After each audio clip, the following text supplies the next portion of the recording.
Hey guys, thank you so much for making it this far. In case you are new, don't forget this is a series continuing from my apologies about this, continuing from these ones. Okay, this is a full stack to do application. It's on Next.js, React, Prisma, Tailwind, CSS. Okay, and also I am featuring my own library which is called Met Component, something that is awesome, a library that is 10 times better than ShadCn.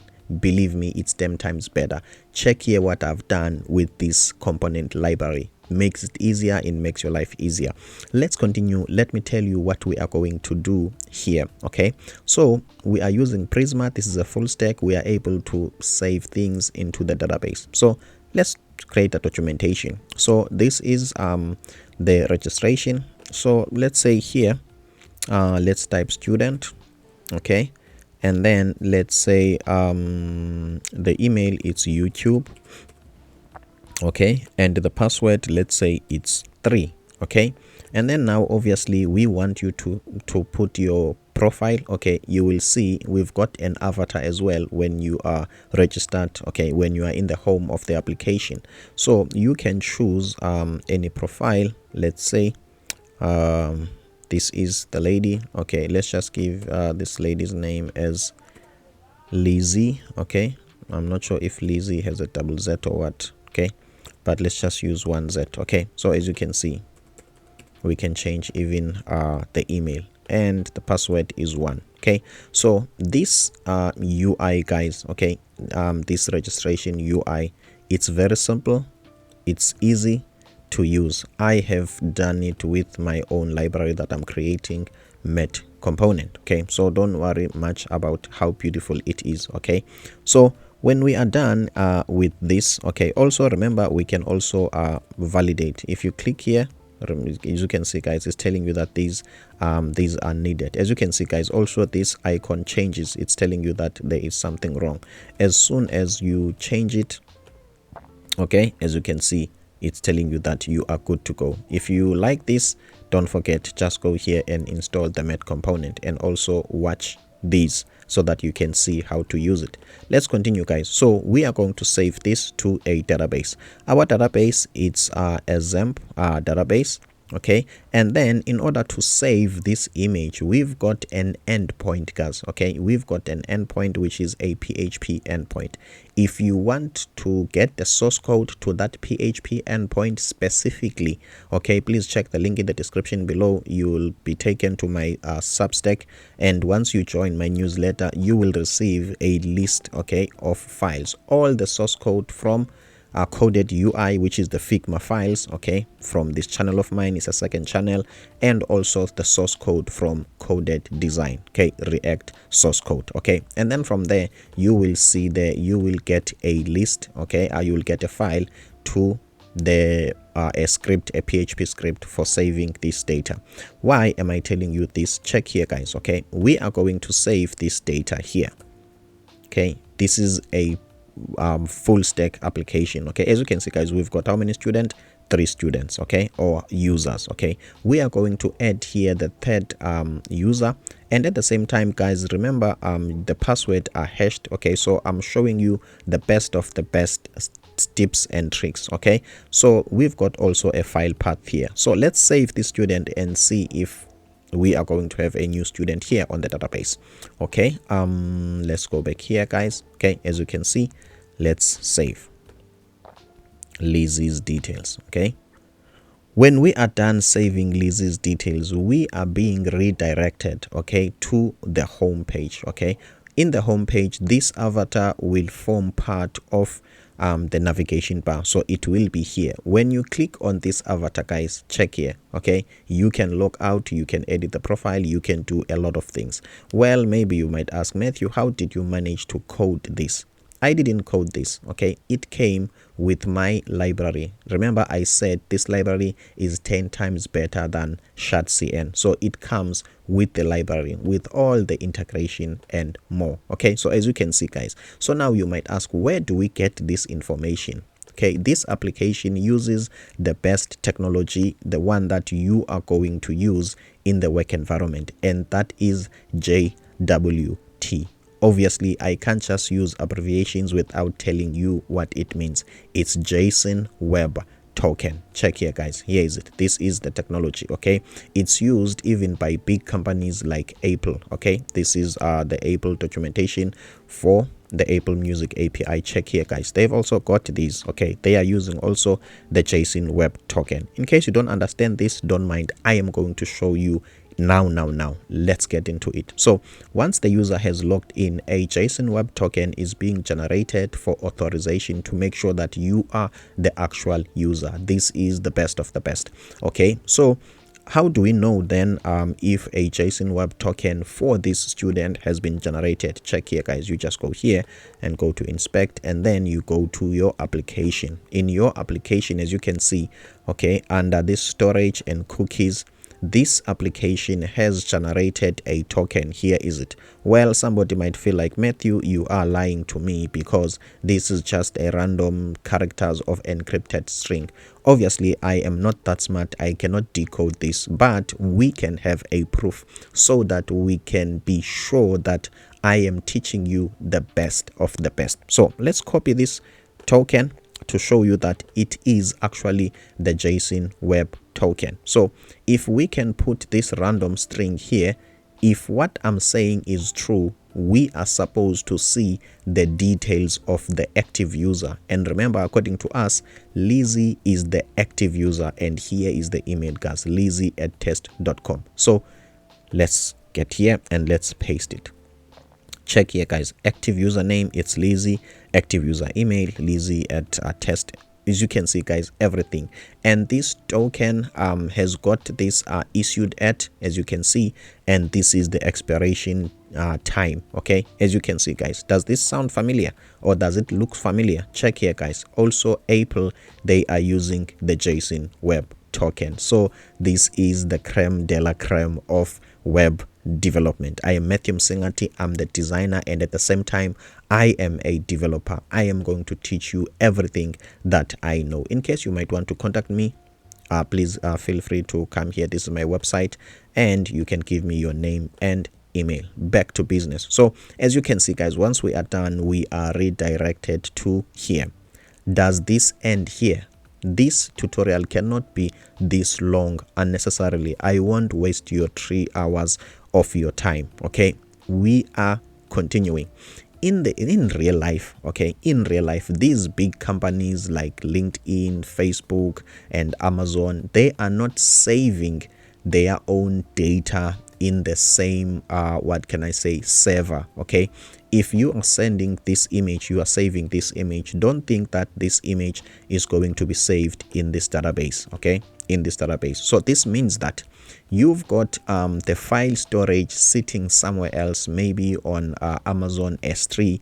You've got your own code sitting at Vessel, and you've got a database sitting on your domain. As you can see, these are 3 things, different environment working together. I have simulated that here. What do I mean by that? Okay, this data, if you might ask yourself, where is it? Let me just show you. It is on the Apache server, and here is it, guys. Let's see. Okay, let me go to the Apache server. My apologies about this.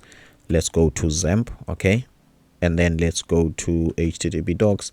Let's go to our to-do app. Okay, to-do app, and let's go to uploads.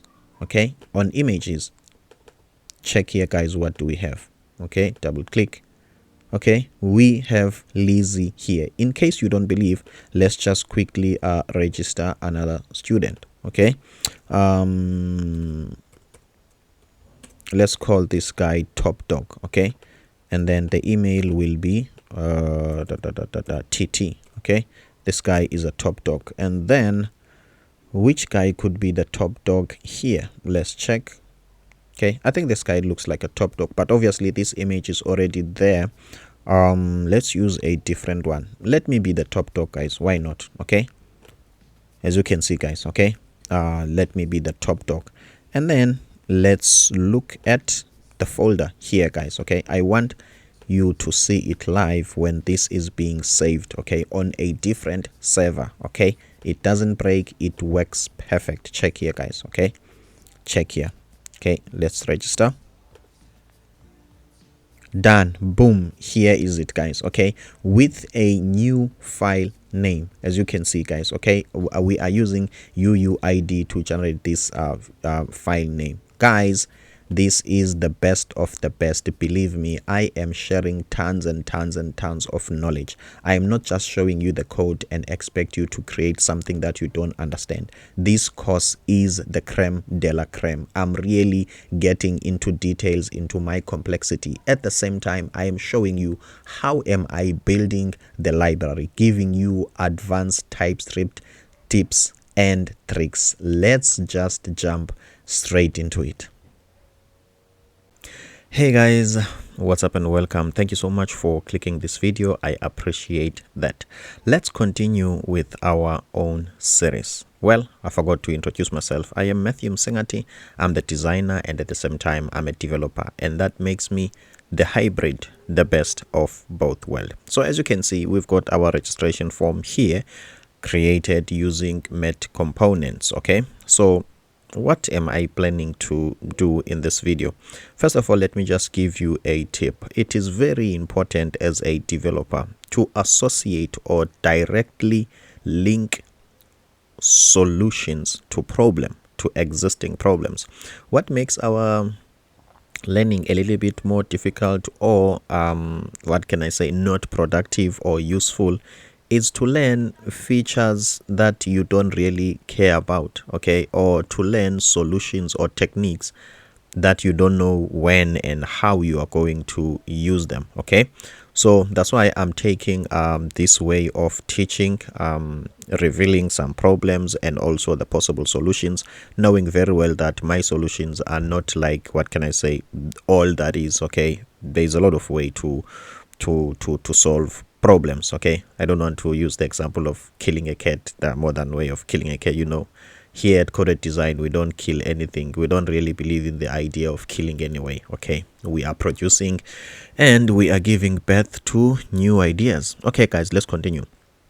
So as you can see, guys, we're here. What am I planning to do here? First, I am planning to some sort of clean up this interface or arrange it. Okay, what do I mean by that? As you can see here, we were testing, so we have a displayer here, the displayer image thing very far from the hit, okay, from the form. Okay, so I was just showing you that you can place this anywhere, so we need to place it in a place where it's going to look nice and neat. Okay, remember, I'm also a designer, so obviously us as designers, we are emotional beings. Okay, if something is off, okay, we can't continue. Okay, maybe as a developer, if something doesn't look right, you can just continue. It's none of your business. If the logic works, then, but me, I'm a designer, so we need to fix this. Okay, step number 2, what am I planning to do?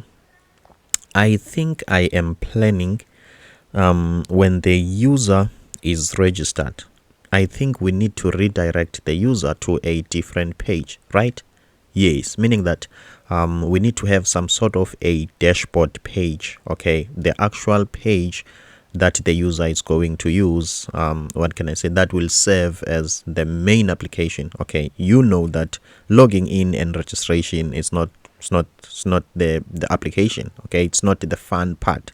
Okay, imagine if you were logging in on Facebook and logging out and registering and then deregistering, and that will be it. You'll feel like, no man, this is not the actual thing, because you will want to go to your page, okay, your home page, and start posting. Okay, so when I'm saying we need to redirect the user when it's done registering to the actual page, I mean something like a dashboard, or where I can start making my to-do list. Okay, so that's the other thing that we're going to do. We're going to change this and put it somewhere here, and we need to be redirected. So with that being said, this means that we need to be able to get the user that is actively logged in. Okay, and we need to get the image for that user so that we can display it in the dashboard as an avatar. Okay, that's what I'm planning next. And then other things, obviously, we will see what to do, because in between those there's a lot that we need to do. For instance, we are uploading an image as well, but we are not saving it into the database. So as you can see, in between those, there's a lot of things that we need to take care of. So with that out of the way, as you know that this package, it's a very personal package. Okay, I developed and designed it uniquely and specifically for my own applications. Now that I am using it, okay, I've got, what can I say, I've got you in mind. So it means that it's no longer personal now. Okay, so what does that mean? This then means that I am modifying it as I am using it, making it more generic than specific. So with that being said, I have made some changes. Okay, as you can see, now we are sitting at 0.28. In case you are new, okay, in case you are new, this is a series. First of all, welcome. I appreciate for clicking this video. I appreciate your support. Okay, so this started here, as you can see, and then this is video number 2, and then now we are on video number 3. Okay, so if you might want, you can start here and follow through, okay, so that you can understand how did we get here. Okay, so I was saying I have made some changes. Okay, so there are some methods that we are going to use that will help us to get the active user. Okay, it's a hook. Okay, it will help us to get the active user. So maybe in your version of met component is not there. Okay, this is not where I want to be. I want to be here. Okay, so in your own version it might not be there. How could you know if it's there? Just come here to help us. If you've got looks like it's not. Okay, it's a hook, use active user. Okay, as you can see, guys, okay, it's a hook. It's supposed to be here, and also you are supposed to have this method, which is verify token. So if you don't have it, don't worry, just uninstall and install met component. Okay, let me just show you. You can type this npm remove, okay, met components, okay, something like this. Let me just stop this from running. Okay, you can just remove it, remove met components, and then obviously you will see some errors here. Okay, and then you can type npm I for installing met components. Okay, and then you are installing it again, and then obviously you will get the latest version, which is 0.28. okay, cool. Then now, guys, let's get back to business. Okay, so what do I want to do? I want to go to my JSX, to my UI. I hope I'm in the registration. Yes, we've got this guy here, the displayer. Where is it? The one that has got absolute. Let me go to my JSX. Where is it? Okay, here is it. Okay, image display. As you can see, suppose it has got absolute, and then let's just remove absolute and let's see what will happen. Okay, did I run this again? My apologies about that, guys. I didn't run this. Okay, so what I want to do first, I want to place this somewhere here, okay, so that it can be part of the form, and then we will continue. Okay, let's see. Okay, guys, in case you might want to support me, I've got my own website here, and I've got a coaching course where I can teach you exactly what you want to know. If you might want, you can some sort of arrange a discovery call here. Give me your name and email, then I will come back to you. We will see what we can do.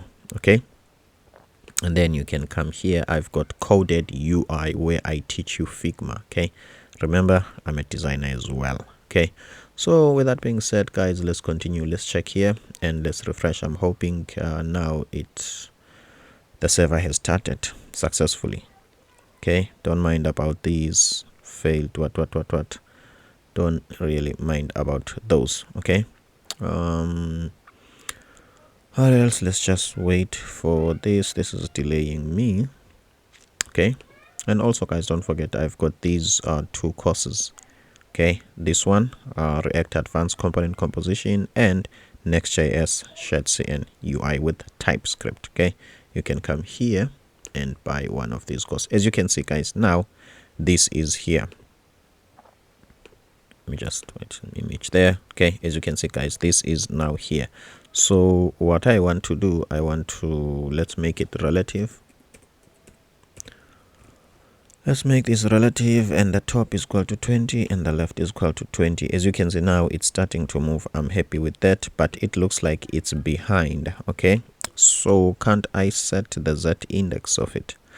Let's see, the Z index, let's make it positive. Let's say 10 using Tailwind. As you can see now, it's somewhere here on top. I'm happy with that. Okay, let's see, and then left, let's set right of 0, and let's see, let's set right of 0. Okay, right of 0, and let's see how it looks like. Right of 0 goes to the left. Is it me or what? Okay, then if that's the case, then let me make left of 0. Okay, was there any difference? Okay, let's see, let's say right of 7. Let's say, I just want to see guys. It looks like there is no difference. Okay, let's see, my apologies about that. Okay, let's try that left again, and the left of 20. This is not the right of 7. There is also a 0 there that I don't know. Okay, right of 7 is going this way. Let's check left of 7. Right of 7, left of 7. Okay, let's just increase the left then. Let's say left of 200 pixel. Let's see. Okay, I like this. Let's push it further. Let's say 240 pixel. Let's see. Yes, okay. This is what we want. And the top of 20, let's make it a top of 10 and see, is it going to go up a little bit? Yes. And then what I want to do, I want to make this more like a circle. Okay, more like an avatar or something. Okay, let's see. First of all, I need to make it a little bit smaller. Let's try 60.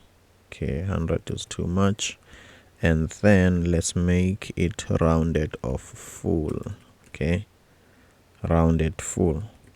Okay, I'm happy with this. Okay, I'm happy with this, as much as I would like it to be a little bit bigger. Okay, just a little bit bigger. Let's see. Okay, I'm happy with that, and I like the default background shadow there. And let's bring it down a little bit. Let's bring it down a little bit. So top needs to be, let's see, let's just put pixels, 50 pixels, and see.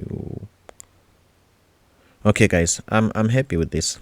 Okay, as you can see guys, so whatever you do here, okay, this image changes. Okay, I don't think there is a registration form that is as cool as this one. Okay, if you know one, please let me know. Okay, shoot a comment below, but I think this is the best of the best. Okay, enough about that guys. Okay, we are done with step 1. And then step number 2, remember what we said. We said we need to redirect the user. Okay, I don't think we need this watch guys. Okay, we don't need to watch anything now. So what we can do, we can go to Met Forms, watch. We don't need to watch anything. Okay, let's go back. As you can see guys, okay, there's no need for us to watch anything. And then what else do I want to do now? When I'm done registering, okay, I need to be redirected to a certain page, and I need to get this as an avatar, okay, as a profile image. So let's go back to the back end first, and let's make some changes, okay. Let's go back here, go to API, register, and we are here. Remember, we were uploading the image, okay. The first thing that we need to change when we're uploading the image, by default, okay, let's start with the file names, okay. I think so. Let's start with the file name, okay. If we are going to save this profile image somewhere, okay, on the server, first of all, I think it's important we generate unique names, right? Imagine if I've got let's say an image name with 1.jpg, and also another user uploads the same image name 1.jpg. So it means that when I'm logging in, I might see, let's say, a picture of a beautiful lady, which is I'm not a beautiful lady, okay. So I might see somebody else here, of which that's not going to be cool. So the first thing that we need to do, let's give these images unique unique file names, okay, unique file names. Let's do that. So let's check. My apologies about that. Let's check. We've got this image. We are creating a form data for this image, and at this point in time we are attaching some sort of a default name, okay. As you can see, this is some sort of a default name, of which this is not realistic, okay. We can have all the file names with coded design NN. So where are we going to get the unique file name, okay? Let's check if we have managed to install UUID, okay. Let's see. Remember when we started the whole project, okay, there are some things that we have installed. So let's just type here const equal to UUID4. As you can see, guys, okay, if it's not there, you can just install it, UUID4. So I think this we have to execute. Declaration expected, okay, guys, okay. Let's say unique file name, okay, unique file name, yes, okay, it's equal to UUID. Let's check what type of data that comes here. It's a string already, so we don't need to await this, okay. So this is going to give us a unique name, okay, and then we can take that unique name and plug it here, okay. When we are saving it, as you can see, guys, we can plug the unique name. So let's take things step by step so that you can learn, okay. Let me not be that guy who knows the future, okay. Maybe you might not get a chance to learn. So the first thing that we are testing here is that, is this unique file ID or file name working, okay. If there is some issues, we will fix the issues, okay. So let's go back here. So what I'm going to do now, I'm going to show two screens, okay. I'm going to show two screens. Let's see. So where are we saving the file? I think there is some sort of met upload here. Suppose there's a file which is met upload, and at the moment there is this image. So suppose when we are done, let's say this is test R test, then okay, and then let's save and see that we are going to get a file name, a file here with what can I say, with a unique name, okay, with a UUID. Let's check. Let's see. As you can see, guys, okay, here is the file with a UUID. When we click on this file, suppose we can view it as an image, but when we click on this one, VS Code doesn't know the file extension of this file. So we are winning, we are getting a unique file name, okay. Let's check, are we rolling? Sometimes I forget to record. Okay, cool, I'm happy with that. So we are getting the file, okay, but the extension of the file, we have missed it, okay. So I hope you are learning. So let's go back where, okay, let me do this. Okay, let me do this. Okay, so for now, let me close this, okay. this file is the actual file for the met component. Okay, as you can see here, I was just changing the version. Okay, so when I'm coding, I usually open it like this, so that if I've made some changes in the package, okay, I quickly copy and paste them here, so that what can I say, so that this package could be up to date. Okay, but as you can see, guys, the reason why I'm going back and forth, making changes, updating, putting new version, it's simply because when I'm coding here, my mind concentrate on this. I will code and code and code and code, and I will assume that the met component package is up to date, and then I will forget and so that's why sometimes I like to open it here. So when I've made a major change in the package, I can copy and paste those here. Maybe as I'm coding, if I might see a method that is a potential candidate for reusability, I will copy it and paste it here. Okay, so that's how I update met component. But now this is disturbing me a little bit. So enough about that, let's continue. So what do we want to do now? We want to, let's go to, where is our API? Okay, we want to come here. We are able to get a unique ID. Where are we doing that? Unique file name. Okay, as you can see, we're managing, but now we are missing the extension. Okay, so let's say here const.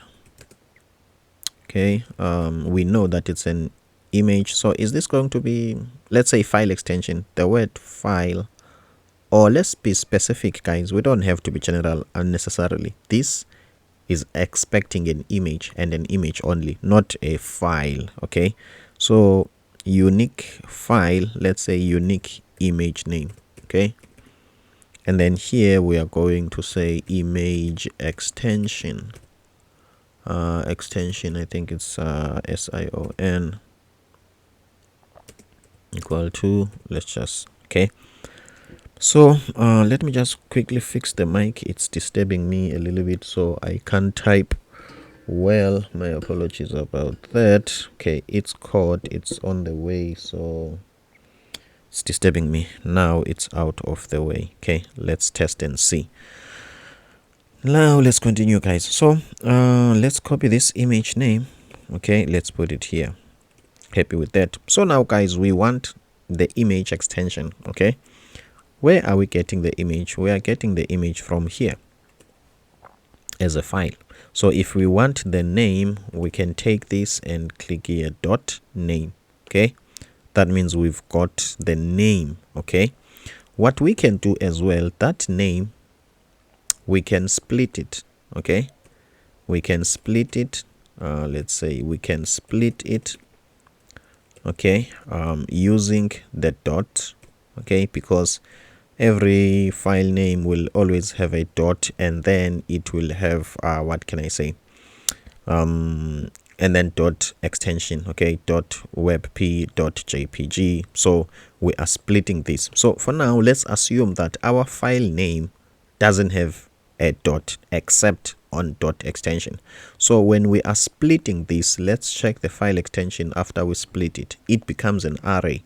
So that means it's some sort of an array with indexes. Okay, at position 0 we've got the file name. Okay, and then at the second position, at position 1, obviously this might be confusing to say at second and say 1. Okay, this is what I mean. Okay, let's say we've got the name of the file, and then we are going to have the extension, let's say .jpg. Okay, arrays, they've got a 0 based index. This position, it's number 0, not 1.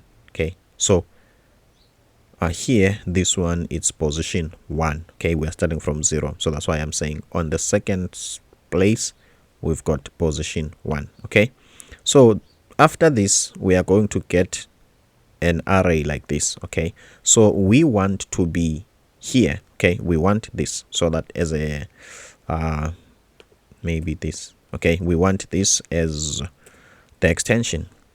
So what we can do here, in order to always get the last array item, okay, I think we can pop here. Let's see, do we have something like that? Okay, as you can see, guys, we can pop. So pop means that get the last item. Okay, so I'm assuming now we've got the file extension here. Okay, so we can take the file extension. I hope you can see clearly here. Let me try to zoom in and see. Okay, I think this is much better so that you can see what I'm doing. Okay, so we can take this extension. Okay, and now we need to put it here. So what I'm going to do now, I'm just going to make some adjustment. I'm going to use the backticks, and then I'm going to use a $sign with curly braces, and I'm going to put the extension here. At the same time, I need to do that for the name. Okay, the $sign with curly braces, sorry, open and close curly braces, and I need to put the unique name here, and then I can just put a dot here. So what have we done? We took the file name, we have managed it, we have managed to split it into its own file name and the extension as separate, and by popping here, we're not popping champagnes, we are popping the file extension. Okay, so we put the file extension here, and then we generate. Where are we generating? Okay, we started by generating. We are generate a unique name that we will put here, and then we will dot, okay, this, and then we'll put the file extension. Let's see if we are winning. Okay, so it's very important, guys, to always make some small incremental progress and test it. Okay, debugging, it's not cool. Okay, I don't want to lie, it's not nice. You want to develop, you want to continue, and I'm not just solve problems. You don't want to waste some 3 hours debugging. Okay, so that's why we are making small changes. Okay, let's continue, guys. Let's see. Now we are here we are going to get a file. Okay, this is the same file. Obviously we need to change this to test2 so that it cannot be the same, and then we need to just make this different. Okay, so we are supposed to get this file. The name will be different, but it will have an extension, and we will be able to see it here. Let's do that. Let's see. As you can see, guys, now we've got this. Okay, it has got an extension. Let's see, .jpg. Okay, as you can see, .jpg. Let's see, is it the same file? As you can see, guys, we have won. Okay, cool. Let's continue. Apologies about that. And then let's continue. Now what we want, okay, remember on the previous video I was not sure of how the met upload method will generate the folders. Okay, and we tested it, and it gave me this met upload telling you that it has created this folder. Okay, if in case you didn't know, okay, this met upload folder, I have developed it in such a way that you can tell it which folder do you want. Okay, here it created met upload. Okay, but you can tell it to create a folder somewhere else. Okay, so hey guys, my apologies for disturbing. In case you didn't know, we've got a course at Udemy. If you are watching this on Coded Design, I also got another YouTube channel for teaching you Figma, and that channel is Coded UI. In case you want to be updated by everything that we do here at Coded Design, please check the link in the description below to our Substack newsletter. Thank you so much. I hope you are enjoying. So let's go back to the met upload. Okay, register API. Where is API? Okay, this is where we want to be. Okay, let's check here. So where is the met upload? Where are we using the met upload? As you can see, here is the met uploader. Okay, you give it this key, and you give it the form data with your image. If we put a comma here, as you can see, guys, okay, it also expects an upload path. Okay, let's put here public. Okay, remember, these files here might not be accessible if we want to use them on the front end. Okay, the files that are accessible are the files that are here in the public. So instead of having a default met uploader file here, folder, this one, which might not be accessible in the front end because it's not, Next.js doesn't expose this path. Okay, so let's change it to public, so meaning that I am expecting the files going forward to be here. Okay. And what is interesting about the Met uploader, it's not only for uploading image, it uploads a file. What if maybe tomorrow we want to upload a video, we are going to use it, it's going to do the same thing. And what is interesting about this Met uploader, I have developed in such a way that it check the file extension and it will create a corresponding folder. I don't think on to-do list we are going to upload videos, but if you might want, that should a comment below and tell me that okay, you want it to upload videos. Okay, and then maybe as I'm continuing I might consider that. But in case you are using it, okay, to upload a different file, as you can see here, there is images. Okay, images. Okay, if it's a video, it will save it under video. So what I need to do now, first of all, let me delete the Met upload. I don't need this folder. Okay, I don't need this folder. And then now we are going to save. Okay, make another test user. Okay, and then we're going to save this. I'm expecting it to save this under public, and it will create an image folder where here. Okay, let's test and see. Is it done? Or it's me? I don't think it's done. Okay, public. Is this public? Yes. Okay, let's see what's the next path. Or file name. No, we don't. No, we don't want to put the file name there. Do we? No, we don't. Okay, let's test it, guys. I'm not sure why it didn't. Okay, as you can see, something happened now. Okay, check here, guys. Okay, the same file now is here on public. Okay, so let's make sure that it's here. One other thing to note about the Met upload. Okay, when we are done, let's see what is it giving us back. Okay, it's going to give us the message, an error, and a file path.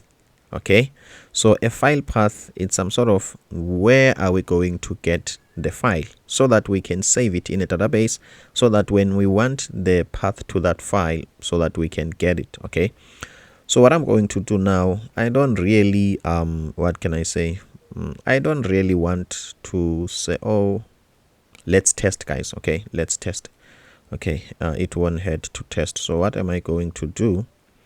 How am I going to test this? Let's just console log it. Okay,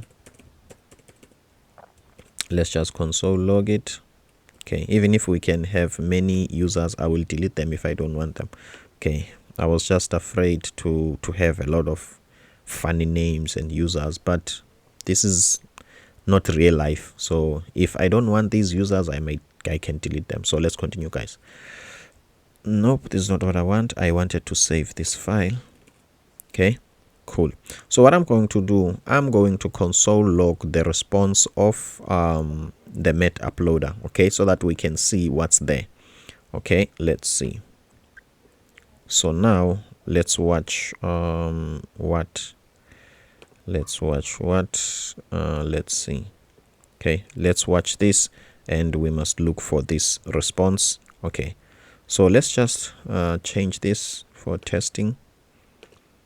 Okay, obviously the user must change the user here, and they must have a different user here, and then let's click register. As you can see, guys, so the file path, it's images and then the image name. Okay, obviously with an extension. Okay, so now the folder, the parent folder, it's images. We know that it's inside public. Okay, so this means that what we can do now, we can put do we have to put public? I don't think so, guys. Okay, let's see if this works. Okay, I just want to show you that we don't really need public. Check here, we can use this file path. Okay, because as soon as we get into / Next.js assumes that we are in public. I don't think here in the let me type localhost. I don't think here we have to put that public. Okay, check here, guys. So what I'm going to do here, I'm just going to put the file path. So what it will do, it will just / after the port 300, as you can see, guys, / go to images. I hope you see this. Okay, go to images and then / the file name and the extension. Okay, when I hit enter here, suppose we can display that image, and where that image is, suppose it's one of these. Okay, it starts with 3. Yes, suppose it's one of these. So the reason why I changed the folder location, I wanted to put this in a folder that Next.js exposes publicly. Okay, so I'm hoping we are going to get the image. As you can see, guys, we're getting the image. So the file path that we are getting here, it's perfect. Okay, so here we are getting the file path. So what we can do here, we can say image path, because we have said that we want to be specific. This is an image and we're dealing with an image here. All right, let's go back here. Okay, I hope you are learning, guys. If you do, please shoot a comment below and let me know if this is helping you and taking you somewhere. Okay, what's next? What do I want to do next? Now I can get the file path. Okay, as you can see, guys, here we are not handling some errors. Okay, let's start doing that. I think now I can minimize this and maximize this one. Okay, because we want to handle errors. So let's see, what are we doing? We are using met upload. Met upload can have an error, you never know. Okay, remember here we are uploading this image to this server, the one that we are using. Okay, this is not obviously the right way to do it. Okay, because we don't have a server. Okay, because we don't have a server, we are using this. So that means we are uploading these images locally. And now I'm starting to question myself, can't we save these images somewhere else? Because whatever that we are doing here with the met upload, to be honest, it's not how things are going to be done. Okay, you are not going to save your images in your Next.js application. Let me just give you the reason why. We are going to, let's say if we want, we are going to deploy this on Next.js. Okay, on Vercel. Vercel is a company that created Next.js. Those guys, they will give us a free option to do that, okay, for free. And then we might link our own domain with the Vercel's, let's say, domain, so that, just like here, so that our website can run under, let's say, matthew.co.za, but under the hood it's being extracted from Vercel. I hope you get that one. So Vercel is in business, okay, of helping us to host maybe a free tier we can host, just like the one that I'm using. But remember, they are not in the business of giving us free space. So if we keep on saving images, okay, if we keep on saving images in their own hosting platform, at least they were helping us to host the code, and it looks like under the hood we are saving some images. Obviously, maybe there will be a time where they will tell us that the space that they have given us was limited only for a code. Now we are starting to save 5 gig, 10 gig. And by the way, in terms of production grade application or architecture, images don't stay here. Okay, this is just a code. Okay, it's a logic. So the images are not supposed to be here. So I was saying, in real life, you are not going to do this. And now a second thought came into my mind, like, do we not have a server where we can push these files to? Okay, and I realized that if I am going to teach you something, I might as well teach you the actual real thing. Okay, I must simulate reality as much as I can. At least that's how I think about it. Okay, so we can change. Okay, we can change.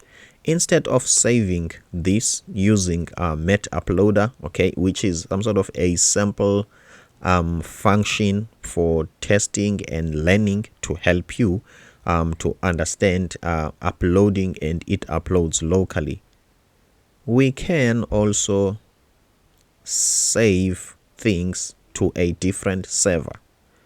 which is that server. Here is the server, guys. We've got a PHP server here and it's waiting for us to use. Why not use it? Okay, because this server can receive images and it can help us, okay, to some sort of what can I say, upload images, so that this can simulate some sort of a real life. So in real life, you might upload images, let's say, to your Amazon or to your whatever what can I say, service provider. Okay, so let's see if can't we make this more like a real life application. So instead of using Met Uploader that uploads images here, and when you are pushing this to GitHub, it will go to GitHub with all these big images, and as you can see, that's not what we want. So what we can do, we can use another method that I think I have here. Instead of calling Met Uploader, I've got another different method here on Met Component. Okay, let me just do this. It has got something to do with server. Okay, I think it's server upload, or let's see, isn't there anything that comes from Met Component? Here is it, at Met Component. So it Met server uploader. Okay, let's see how this method works. Okay, it takes an endpoint and it takes the form data. Okay, let's just click undo. Okay, let me copy this, undo again, undo again.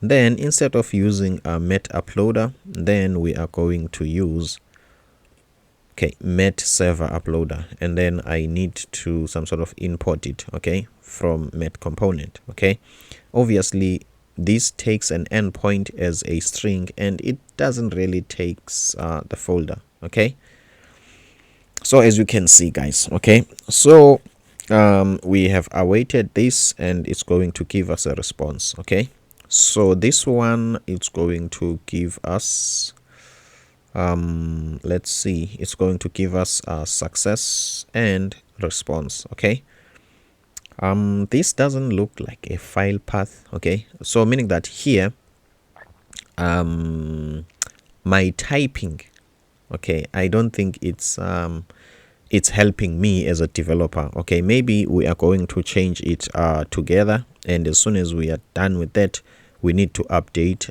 this method or this module, Met Server Uploader. Okay, but we will see what we'll do, guys. Okay, so we need an endpoint, okay, to send this file to. Okay, that means a server. What else do I need now? Let's check.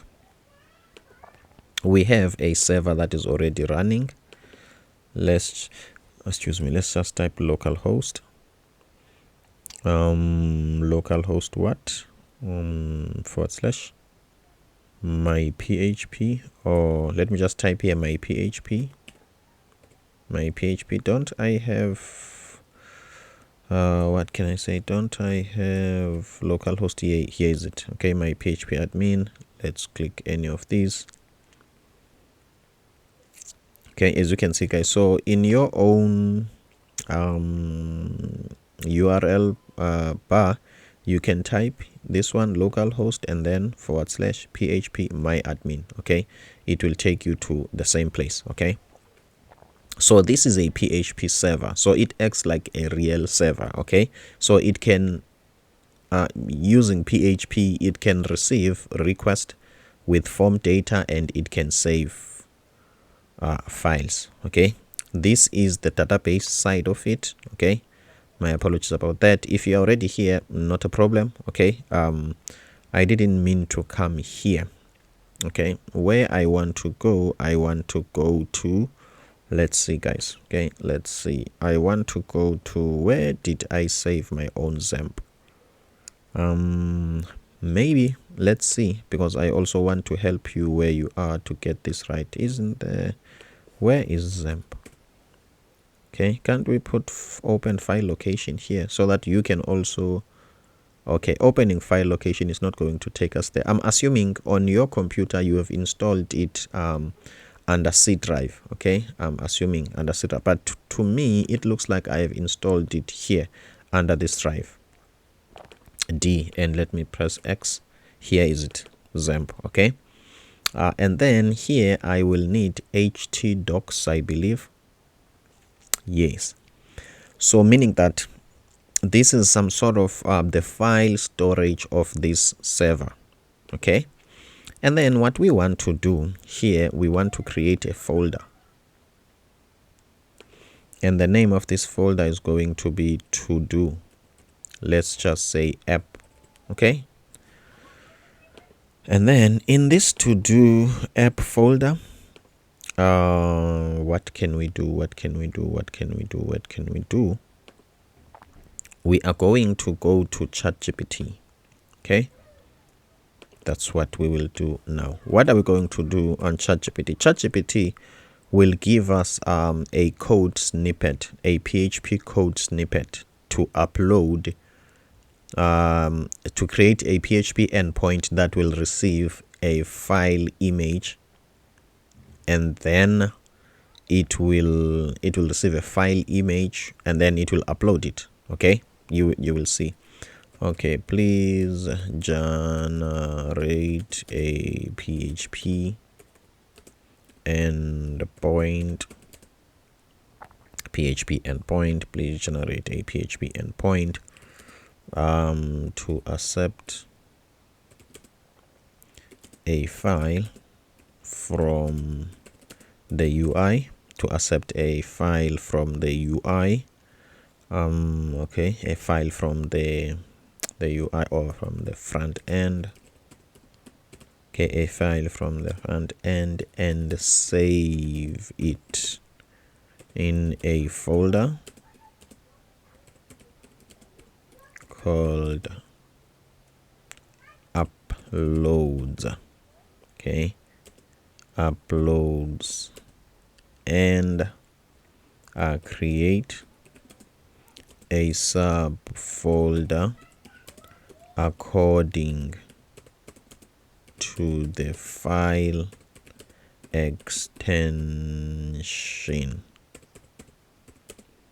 if.jpg, then create a folder, let's say called images. If video file, then create the corresponding folder. Okay, let's just type here, and also for mp3 file or sound file, and also for sound files, let's say. Okay, I hope this is the right English, but ChatGPT will understand what I'm saying here, and it will give me exactly what I want. Okay, so what we are doing here, we are acting as what can I say, we are creating a standalone server. Okay, because in real life, guys, this is how you're going to do things. Okay, you don't save things in one place. So it means that not only we are trying to mimic that, but also we are trying to help ourselves to create code the same way in the work environment is going to be needed. Okay, if you are working for LinkedIn, you won't see one server that saves everything, every image and what. They always save files in a different server or storage, whatever. Okay, so maybe it's Amazon SS3 bucket and whatever. Okay, so let's check here, guys. Okay, I've got a little bit of understanding of PHP. Okay, so let's see. This guy is creating an upload directory, which is uploads. I'm happy with that. It's giving us an array of possible extension. There is JPG, there is JPEG, there is PNG, and there is GIF. So it will understand these. Okay, and then in terms of video extension, we've got MP4, we've got AVI, MOV, and MKV. Okay, I'm happy with those. Maybe if you might want to accept other format, you can just come here and change this array or these arrays. In terms of audio, we've got MP3, we've got WAV, AC, or OG. I'm happy with those. Okay, so check if a file was uploaded. Okay, so these are PHP global variables. Okay, the beauty of this, guys, okay, the beauty of this, even if we can have different technologies, let's say we've got Node.js, we've got PHP, we've got Apache and React and Next.js and all these different pieces, web technology is the same. Okay, an HTTP request on Next.js is the same HTTP request on Apache server and on PHP. Maybe the syntax might be different, but it's the same. Okay, so this is a global variable. Okay, checking the request method. Is it post? What does this mean? It means that when we are communicating with this server, let's say this was a different developer, so ChatGPT here is acting as another developer. So this developer is telling us that I have used a post request to do this. So you can't send a different method, which is through patch or let's say through get or whatever. It must be post. Okay, so it's just checking, do we have a request? Okay, if yes, this is a PHP global variable, do we have a file there? Okay, if that is the case, and then we need to take the file, okay, and put it under file. The file name, it's file, and then in that array we want the file name. The file temp name, when this is uploading, obviously it will some sort of save this file in a temporal folder, and then when everything works well, it has been uploaded, then it will save it there. I hope you get the idea. And then file error, okay, it's called file.error if there is an error. Okay, so let's continue. If the file error is upload error.ok, then you continue. I think this means that if there is no error. Okay, file extension is equal to string to lower path info is equal to I think here is extracting the extension, okay, from that file. Okay, determine the subfolder based on the file extension. Check here. If in array, obviously here is just checking, is the subfolder going to be images, is it going to be video files, or is going to be audio? Okay, else, which is I think if there is an error there, okay, then you echo a response, and then let's see status equal to error, and then message unsupported file type. So this means that these are the only supported file type. Should you want to, let's say we want to, what can I say, to allow PDFs, we can change this. Okay, we can add that here, and then we are going to change this code. Okay, but that will be too much for this tutorial. Okay, and then let's continue. Create the upload directory. Okay, so now it's creating the upload directory. Okay, now dot subfolder, if is directory, if it exists, or if it doesn't exist, it will create it. Okay, mkdir, it will create it, and I think this true means that it will override. Okay, it's something like that. Okay, so that should it, this mkdir method, should it notices something that exists there, it will override. I think it's something like that, including the content or whatever. But this means you have to override, make sure that this directory is created no matter what. Okay, you can't throw an error and say it exists and it has got content. There's no time for that. Okay, save the file in the target directory. Okay, target file is equal to target directory dot base name. Okay, now we are starting to upload here. Okay, if move uploaded file dot temp name, and as you can see, if that happens, return success. If it doesn't happen, you return an error.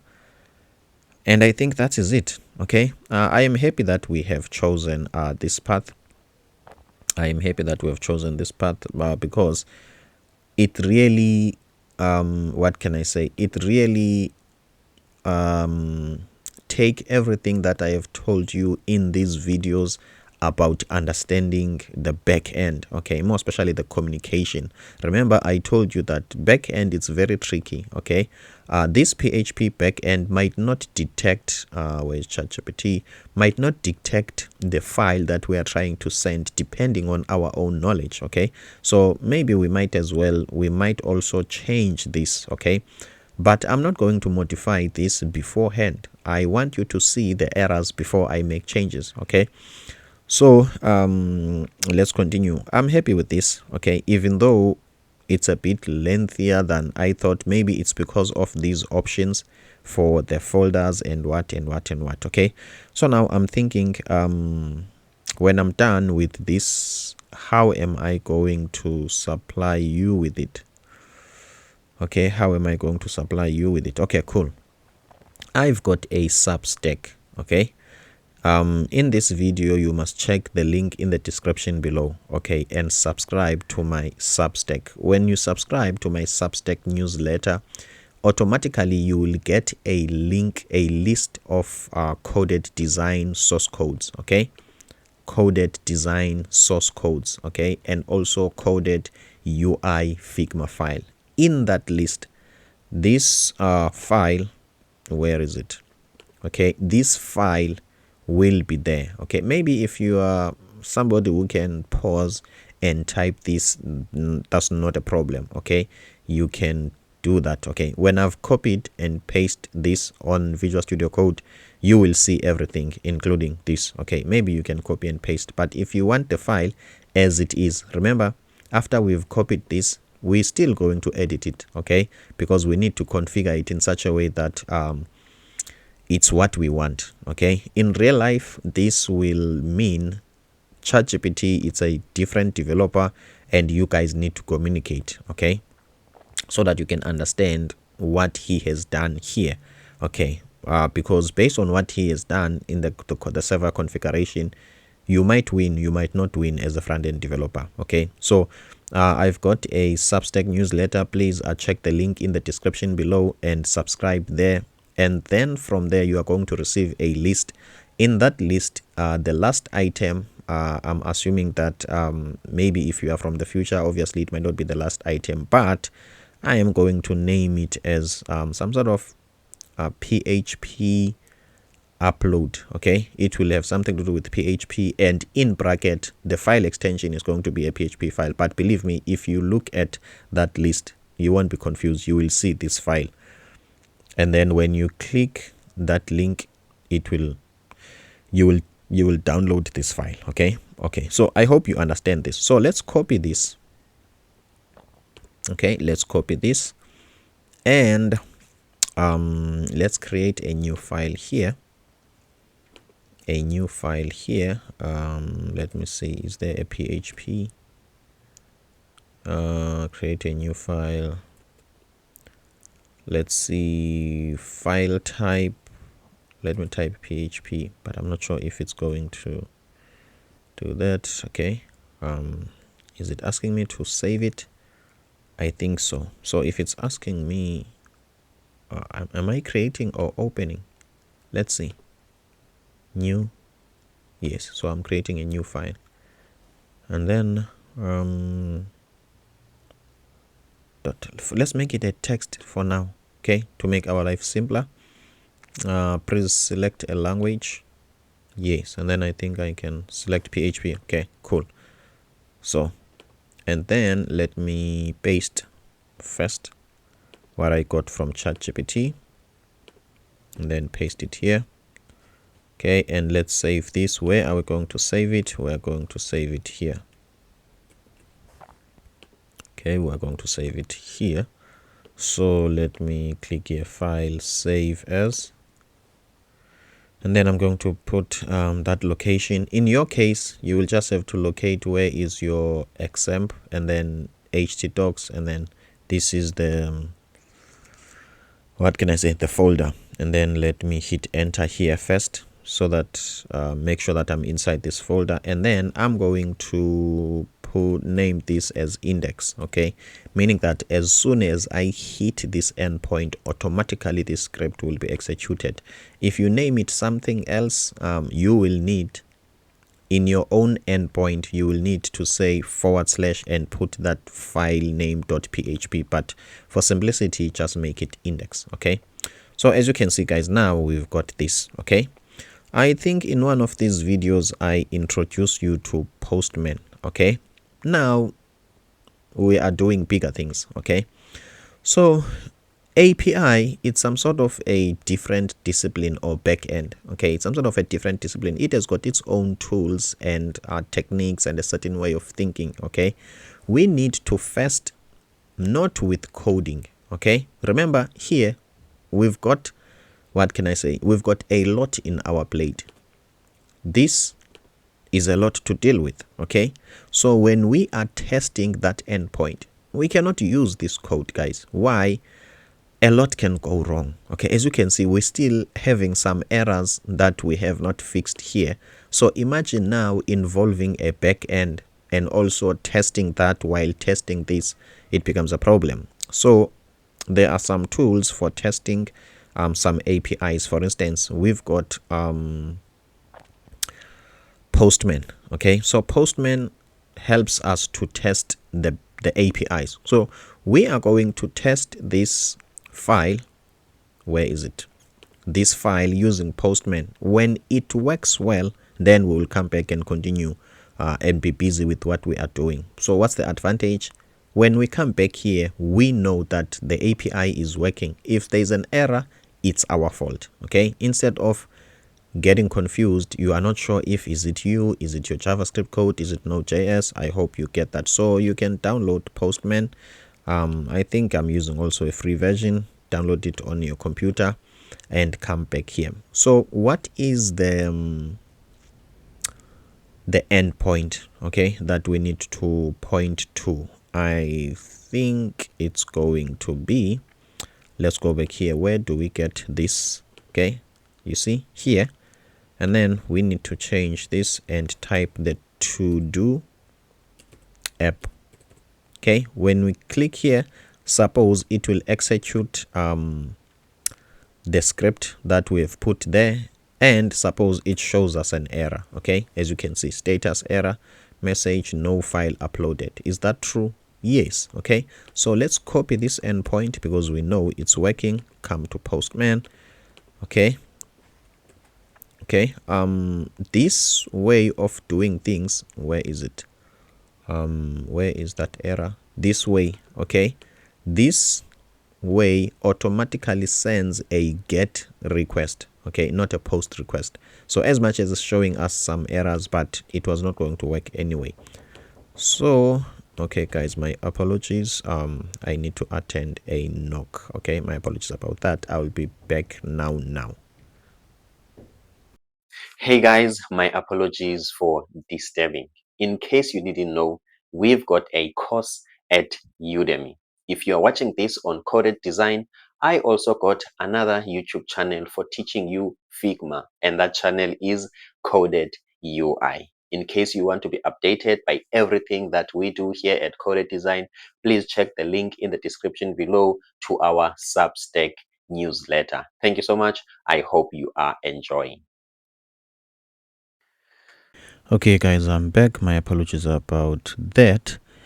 I hope I will remember where I was. It looks like to me we want to test the endpoint. Okay, so for now let's just send something to the endpoint and see if Postman will get something, any message. Okay, let's click send and let's see status success, file uploaded. Maybe, you never know. Let's go and check. Okay, but I've got a hint as to what might have happened. First of all, the image has been uploaded, as you can see guys, and here is the image. Obviously you are surprised as to but how come? Okay, so guys, this, what can I say, let's check here guys. Okay, I have been testing some endpoints specifically for the other app that I am building. I'm also dealing with the same problem. So in a way there is, what can I say, a file which was already there before. Okay, let's just look. Now it's not there. Okay, but I will tell you what are the possibilities. Okay, let's see. Okay, maybe some time ago this is what I did. Okay, let's see, file, let's say, and then is this the place? Nope. Okay, I want to be inside body. Oh, okay, now it's cool. As you can see guys, okay, some time ago I was testing an endpoint, so I've already got a file here and here is the file. Okay, and also I was testing file to delete. Okay, in the real life project that I'm building, I need to send a file. Okay, I need to send a file to the backend. Okay, but that backend is designed in such a way that, okay, if something happens, okay, then it needs to delete that file. I hope you get what I'm trying to say. Let me just give you a perspective. Let's say we've got a backend that updates a profile image. Okay, so this is an API endpoint. It's responsible for updating the backend. Okay, cool. Now it will update the file. Let's say the JPEG was 1.jpg, the old one, the one that was there before, 1.jpg, and now we want to overwrite it with 2.jpg, right? Okay, cool. Let's say we overwrite the first one with the second one, and then we come back to the front end. Okay, let's say this is the front end. This is the front end. Okay, so we come back to the front end. We need to save the data in the database. Okay, because these are different transactions. Transaction number 1, upload the file to a different server. Transaction number 2, save that information into the database. What if we have overridden, okay, file number 1 with the new updated file, which is file number 2? And when we are executing transaction number 2, whereby we are saving the information in the database, what if we can have error on the information number 2? What will result? This will result in some sort of inconsistency. Okay, there won't be synchronicity between the server that has got the files and the database. So this means that the server will have image number 2, which doesn't have a corresponding database record. Obviously, the user will try again until things work. But what is the problem, guys? The server, the one that has got some files, it will keep on having some images that will take space, and they are in the no man's land. They don't belong to any user. Okay, so to solve that problem, the endpoint that I was testing on here, it can also detect that. Okay, you can also in the front end send a message to it with file to delete. Okay, the file number 2 that you've created before, as soon as there is an error when you are saving it to the database, you can send that file name to say that the file number 2 that I recently saved in you as a server for saving images, please delete it. Okay, so what I'm trying to say here is I have been testing here, so that means there is already a file here. That's why when we were hitting this endpoint, everything worked. Okay, so enough about that. What we are noticing is that our what can I say, our endpoint works very well. Okay, let's go back here. Let's change this image. Let me delete this and let me delete this. Let me choose a new image. Let's choose which one? This one with Netflix thing. Okay, as you can see, guys, now as we are testing, we know that this works, right? We know it works. It can save the image. But let's not miss a chance to learn. Let's go back to our server. This is what you need to understand, guys. Okay, I'm not sure if I mean you need to have the code that saves the files, but that's not what I really mean. But there are some key questions that you need to ask to the backend guys. Okay, you need to know a lot about the server. Okay, so that you can understand how it operates. For instance, now I'm just going to make some tweaks so to show you some errors that you might encounter. These guys here in the back end, they are expecting the file labeled file. Okay, that's not obvious because some other guys might say this is supposed to be image. Okay, let's say image. Save it. Is it going to work? If we are sending this file with a key file, let's test it. As you can see, guys, it doesn't work because it cannot find this file. Very, very, very important to know the key that the backend is using. Obviously there are defaults. Okay, we know everything has got the default. The default is file. Why don't you just use file? I understand that, but people are people. Okay, you never know what's going on in the minds of us as human beings. Okay, with that being said, this makes the Apple Music API complicated.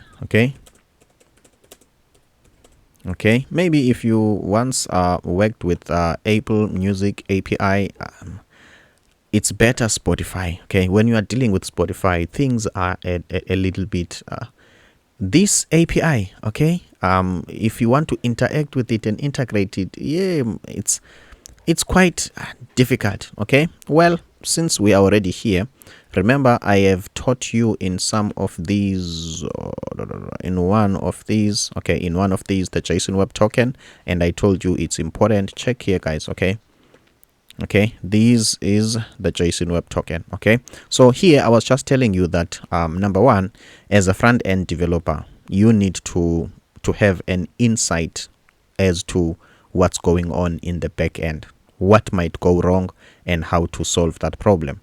The problem that we encounter in any industry, not only in design or in development, the technology and the tasks are not a problem, but people are the problem. In many cases, when I'm working with different people, we've got egos and we've got competition, and there is envy and there is jealousy. Okay, so more often than not, you are going to work with the back-end guys who want to be clever. I'm not sure for what good reason, and they are not going to give you some of the information that you need. Okay, so that one, I think it's something that you need to, a skill that you need to learn, how to deal with people. Okay, but what I was just teaching you, I was just saying that communicate with the other guys. Okay, ask them important questions so that you can get things right. I believe I'm teaching you here to get things right the first time, every time. Okay, obviously I'm telling you your enemy is the other guy. Okay, I'm not sure he wants to be smart for no reason. I don't know, as a front end, why would I want to be smart to the back end guy when he's asking me some key questions about my own work environment? I don't know. Why do I have to take him from pillar to post and ask him, why do you want that information? Okay, so that's such is life. So let's go back, guys, and learn. So as you can see, it looks like here we are sending this file under a key and a key, which is file, and the back end is expecting what? Is expecting image. Did I just do undo here? I think so. So we've got file here. So that's the first thing that you need to know. Okay, number two, what are some common problems that I had or encountered when dealing with this? Okay, let's see. I think this works very well. Okay, guys, I don't want to lie, there's a lot involved in this back end. Some of the things I will solve them as I go. Okay, sometimes the browser, okay, sometimes the browser sends, I'm not sure, let me call this a greeting HTTP request, just to greet the endpoint. Okay, well, I can't explain it now, but when we get into that era, I will show you. Okay, with Postman it might happen, the search doesn't happen. Okay, but with the browser it might happen. Even though this is working on Postman, with the browser it might not work. So we must be able and be equipped to solve those problems. Okay, so there is a code that we need here. Okay, so that when the browser is greeting us, okay, checking us, hey guys, are you active, we need to tell it that no, we are active, we are here, before we continue. Okay, I'm explaining it this way in more English, like, so that you can understand. Okay, so it looks like to me, guys, our endpoint is working, this code is working fine, and it's doing exactly what we want. So let me just give you a chance if you might want to type it to some sort of type it. Okay, so you can pause the video and copy this. Let me zoom it in a little bit, let me close it here. Okay, if you don't want to copy it, just subscribe to my newsletter, and then you will, what can I say, you will get this file as is. Okay, so you will copy here. Okay, as you can see, you can type this as it is, and then until here. I think this is the last part. Okay, As you can see, guys, you can pause this and copy this. Okay, so let's continue, guys. I hope you are learning. If you do, don't forget to hit that subscribe button. I am Matthew Msingati. I'm the designer and a developer. I'm hoping to hold your hand to some sort of help you to avoid all the mistakes that I went through in my own experience. So I don't just want you to follow me, but I want you to understand so that you can be able to answer interview question. When you get into the panel of interviewers, they need your understanding. Okay, they need your rationale. Okay, they don't want the syntax and the code. They want your rationale. So I'm equipping you with that as well. So let's continue, guys. So it looks like our endpoint is working. Okay, 100%. So let's see why it's working, which is very important. Number one, you have got a request method. Okay, the endpoint accept which request method. Most cases it's post, and here is the endpoint. Okay, I think I have said in one of these videos, okay, in one of these videos, there are many ways to send data to the API or to the backend. Okay, here we are sending a form data, which is very important. Okay, we are not using this method. Let's try to click this method and see. Okay, let's send. As you can see, okay, no file has been received. These are the things that you need to be aware of. Okay, obviously here we are just using Postman. Okay, so in our UI, in our JavaScript, we need to configure our client code in such that it sends exactly this information. So if our backend is working, then let's copy this. Let's copy it to here, and then let's use met server uploader. Let's pass the API and let's pass the backend. Can you guess what is it that we need to check? Okay, let's see. If we are sending this form data, as you can see, this is the first thing that we need to check. Are we sending it with the correct key? Okay, this is the key, as you can see. So the key here is file. Okay, and here is the image file. Okay, let's see what else is there. Okay, here we are also supplying the image name and the extension. I don't think these are much important, but what is important is this key. So if we have managed to do this, let's catch this and send it back to the UI as a response. Okay, so when we are here, we can return next response. Okay, we can return next response .json. Okay, and we are going to put this file path. Obviously in our endpoint, we didn't configure it to give us the file path. Okay, for now we are just going to take whatever message. Okay, so if we are returning here, that means our code will stop executing from here. Okay, that means it's not going to take this user to where? To the database. So I hope you get that one. Let's click save. Now let's interact with the server or the endpoint using the front end. Okay, where is our front end? Here is our front end. We've got this image. Okay, and then we want to know the response. So how do you do that? You go to your network, and then as you can see, we are not hitting any endpoint. And then let's hit that endpoint. As you can see, something happened, which is this is red. There is a problem. Let's check, and it doesn't even give us the response. Okay, so let's check on the server what might have happened. Okay, converting circular structure to JSON. Okay, let's see. Object with constructor, client request, property res, object with constructor, incoming message, JSON.stringify. I think I've got an idea as to where this is coming from. Okay, I've got an idea. Let's see. Okay, first of all, let's go and check the image. Okay, the image is there, guys. Here is it. Okay, so this is let's go back. Okay, let's go back here. So we are managing to hit the endpoint, and we are winning on saving the file. Okay, but here where we are converting, what can I say, the response. Okay, what we need to do here, let's just do it like this. So as you can see, guys, this is not even a JSON object. Okay, this is my mistake. First of all, let's put this in these braces. Okay, so let's change the file. Okay, let's change the file and send it again. Okay, let's change the file and send it again. Okay, obviously we are still getting some errors, but let's check, is the file there? Looks like to me the file goes there, but maybe how we are handling the response. Okay, let's go back here. If it doesn't work, let's see, are we not inside an if? Okay, cool, we're not inside an if, so this is a better response, not a problem. Now let's say response. Okay, this also used to be a problem. Are we awaiting? Yes. Okay, let's copy this and let's put it like this. Okay, in a proper JSON object. Okay, the key and the value. Okay, let's save and go back. Okay, let's change the image. Let's choose this one. Okay, choose this image. As you can see, the image is a bit darker. Which register is this one? Okay, which register is this one?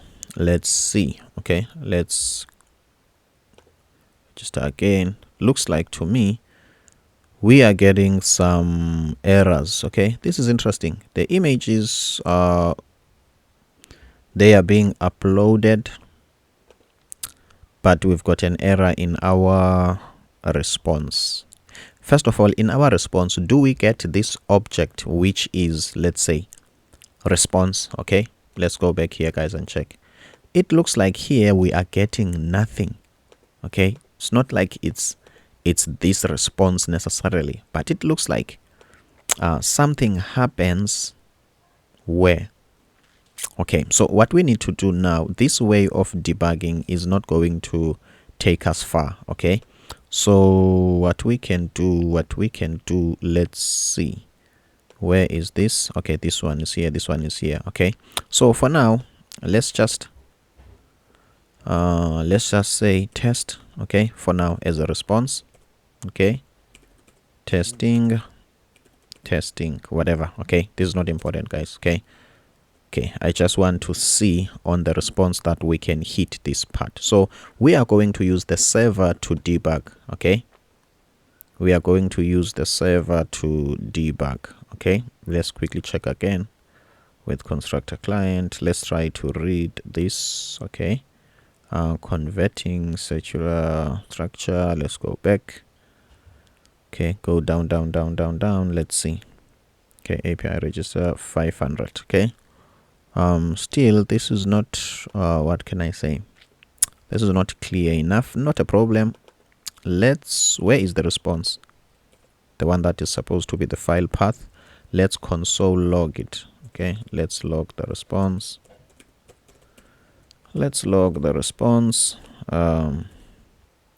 Okay, console log the response, and then let's see, return next response .json, then test. Okay, cool. And then we are going to see this as well. Okay, not a problem. Let's go back here. All right, my apologies about that. Okay, let's see. Okay, let's move this up a little bit. My apologies about that. Okay, I want to see this network. Okay, let's just look here, guys. Okay, and see what will happen. Now looks like nothing happened, or in terms of an error. Let's click here and see. Now we are able to reach test. Okay, did this console logged let's see. Starting object. Let's see. It looks like now we can get the response, but I'm not convinced. I don't see my console log here. How am I going to see it? Let me console log it with a message. Okay, I like to write funny messages here. Okay, Okay, I like to write funny messages. Okay, maybe you might write something. Okay, maybe you might write something else. Okay, the greatest. Okay, why? This is not what I want to do. Why I like to write funny messages here? This is all wrong. Okay, why I want something like this here? Why I like to write funny messages here? Okay, if you are meaningful here, okay, let's say you write save a response, let's say, okay, when you are debugging, when you are looking for that here, when you see that save a response, it won't ring a bell. It won't tell you that this is you who was writing it. You might think it's part of this JSON.stringify because the message or the indicator that you have used, it's more similar to one of the error messages. So I found myself looking up and down for whatever server messages. Maybe after an hour, I will realize that this, let's say, post whatever, it's me who did it. Okay, so I was like, okay, cool. When I'm testing, more especially here, let me write funny messages so that I can quickly see it here that this is me. Okay, so you feel free to write whatever that you want to write. So let me go back and save again. Okay, maybe let me just change the image. We can use this one. Okay, let's see, is this going to change? Let's see. This works well. As you can see, this is another register, works well, but I'm not convinced if there is something going on in here. Am I on the correct terminal? Okay, let me delete this terminal. It looks like I was in the wrong terminal. I think so. This is the correct terminal. My apologies about that, guys. Okay, so let's see what I have done. Okay, so I've been in the wrong place all along. Okay, where is my name? I am Matthew. Let's see, nothing like that. Okay, I wonder where is it. Let's see. As you can see, guys, here is it. I am Matthew, and this is the status. Success is equal to true. Okay, so everything went well. Okay, everything went well, as you can see. So here is the message, everything went well. Okay, file uploaded successfully. Okay, so this means that here on the file path, okay, on the file path we can get the dot data. Okay, now we are trying to console log a more specific, okay, I think data doesn't exist in the response. Okay, response or success, where is that coming from? Oh, okay, it's the typing. Okay, it's the type. So what is going on here, guys, at this point in time is that this is the TypeScript problem, okay, which is not much of a problem. Okay, so let's do this. Okay, we are winning even with this one. Okay, so let's take this and let's put it here on test. Okay, on test. So in this response I want the dot data. Okay, so my apologies about this, I don't know, and this is annoying me, but I don't know what is it. Okay, so let me take things one by one. This is the annoying thing, unreachable code. Okay, so based on this, what can I say, based on this met server uploader, it's going to give you back success and response. Okay, cool. I am thinking that the response that we got from a server, according to me, when I was coding that, it's under response. Okay, but if I want to, I can go here and check what I was thinking. Okay, let's see. Axios, and this is a header. Okay, content type. If response is equal to true, return success is equal to true, and take the response. Where are you getting the response? From here. So as you can see, guys, I am pushing the response inside this response. Okay, cool. So let's do that. Okay, let's do that first. So this is an unreachable code. I don't need this code. Okay, so let's take the response and push it inside the test object and see what we are going to get here. We were getting test first, so now let's see, are we going to get the response from the server. We can maximize this. All right, and let's see. There's no need for us to change the image. Okay, we're just testing. Okay, this is not what I'm looking for. I'm looking for where is the register? This one, the one with these curly braces. Okay, so I'm looking for the other one similar to this one. Let's make it. Here is it. Okay, here is it. So I believe the information does go, the image, it's being uploaded, but the response here, it looks like it cannot be converted to a JSON object. Okay, it looks like that. So what we can do, let's console log the response and see its type. Okay, so that we can display the proper thing. Okay, so what we have done here, let's check here, compiled successfully. Let's go back here.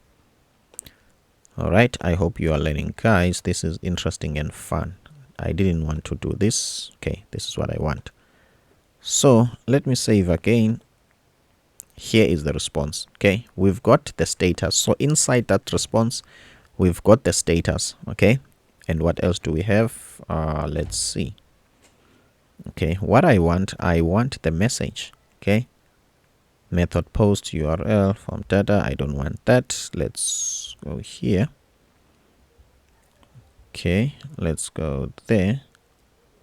What we can do as well, we can go to the API and check what is, as you can see, guys, we've got data as well. And then I think data can give us some proper things. It can give us the status, success, and it can give us the message. Okay, also that status that we saw before, it can also help us. Okay, so let's take this further. Let's just type here .data. Okay, obviously Typescript is going to complain. Don't mind much about this. We're going to fix it. Okay, we will see what we can do. Now let's test again. Okay, test again. Let's just click here. Now we are having some sort of manageable information. Don't mind about this error. Okay, just check here. The status is success and the message file uploaded. Okay, we are getting there. Okay, the reason why I'm saying let's ignore this error, I want us to gain pace and gain momentum. We will deal with this later. Okay, let's see. I have encountered this error before. Cannot convert a circular object to JSON. I think I think it relates to this. Okay, where is this? It relates to this. Okay, I think so for now. Okay, so let's take this, because this is more like the actual response. Okay, so let's put it here on test and see. These small errors, we will fix them. Okay, so let's go back and see and test. Let's go back. As you can see, test again. Now we don't have errors. Okay, as you can see, guys, now we are getting this response.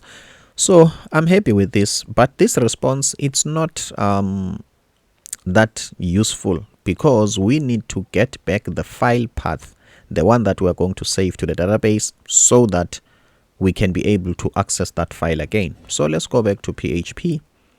Let's go back to PHP. Okay, we are happy with everything. And then where is the response? Where is the response? No file uploaded. I think this is the response. No, this is an error. Okay, when everything goes well, this will be an error, but this is the success and the message. Okay, so we've got status, success, and we've got message. Okay, in here I think we can also push the file path. Okay, in here, this is an associative array according to PHP. Okay, so we can add another field here in this associative array. We can name this file path. Okay, and then what are we going to display here? Let's see.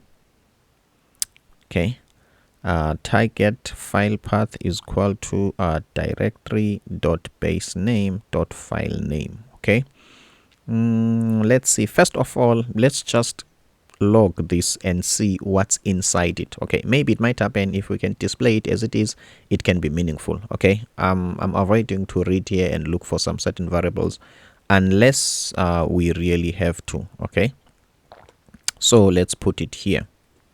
So now we are expecting this message with the file path as well. Okay, obviously we have to see how it is and what we are going to do with it. Okay, now our response, I think they are working fine.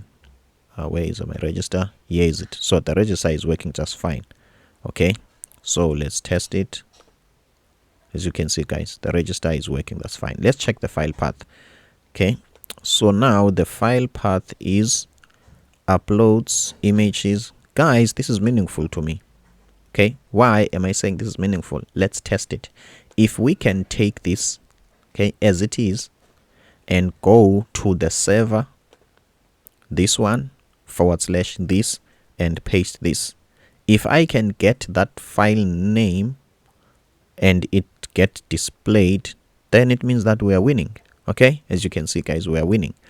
Okay, so what I want to do, I have to choose where do I put this / as you can see, this file path doesn't have this / okay, so it's either I put this / in the database so that when I'm hitting this endpoint I don't really have it. Let's see. Obviously when you are hitting an endpoint that doesn't have a / it's a bit funny. Okay, let's say when I'm displaying this message, I will put the / and then I will attach this as it is. Okay, it makes sense to me. Obviously, guys, you can choose. If you want, you can add this / here, okay, in the database, so that you pick this path as this, and then when you are calling it, you don't use this. But for me, I prefer to save the path as it is, and when I'm calling this for displaying it in an avatar, I will put this /. To me, this makes sense. Guys, I think we have managed to save our file in a different place, but it doesn't end there.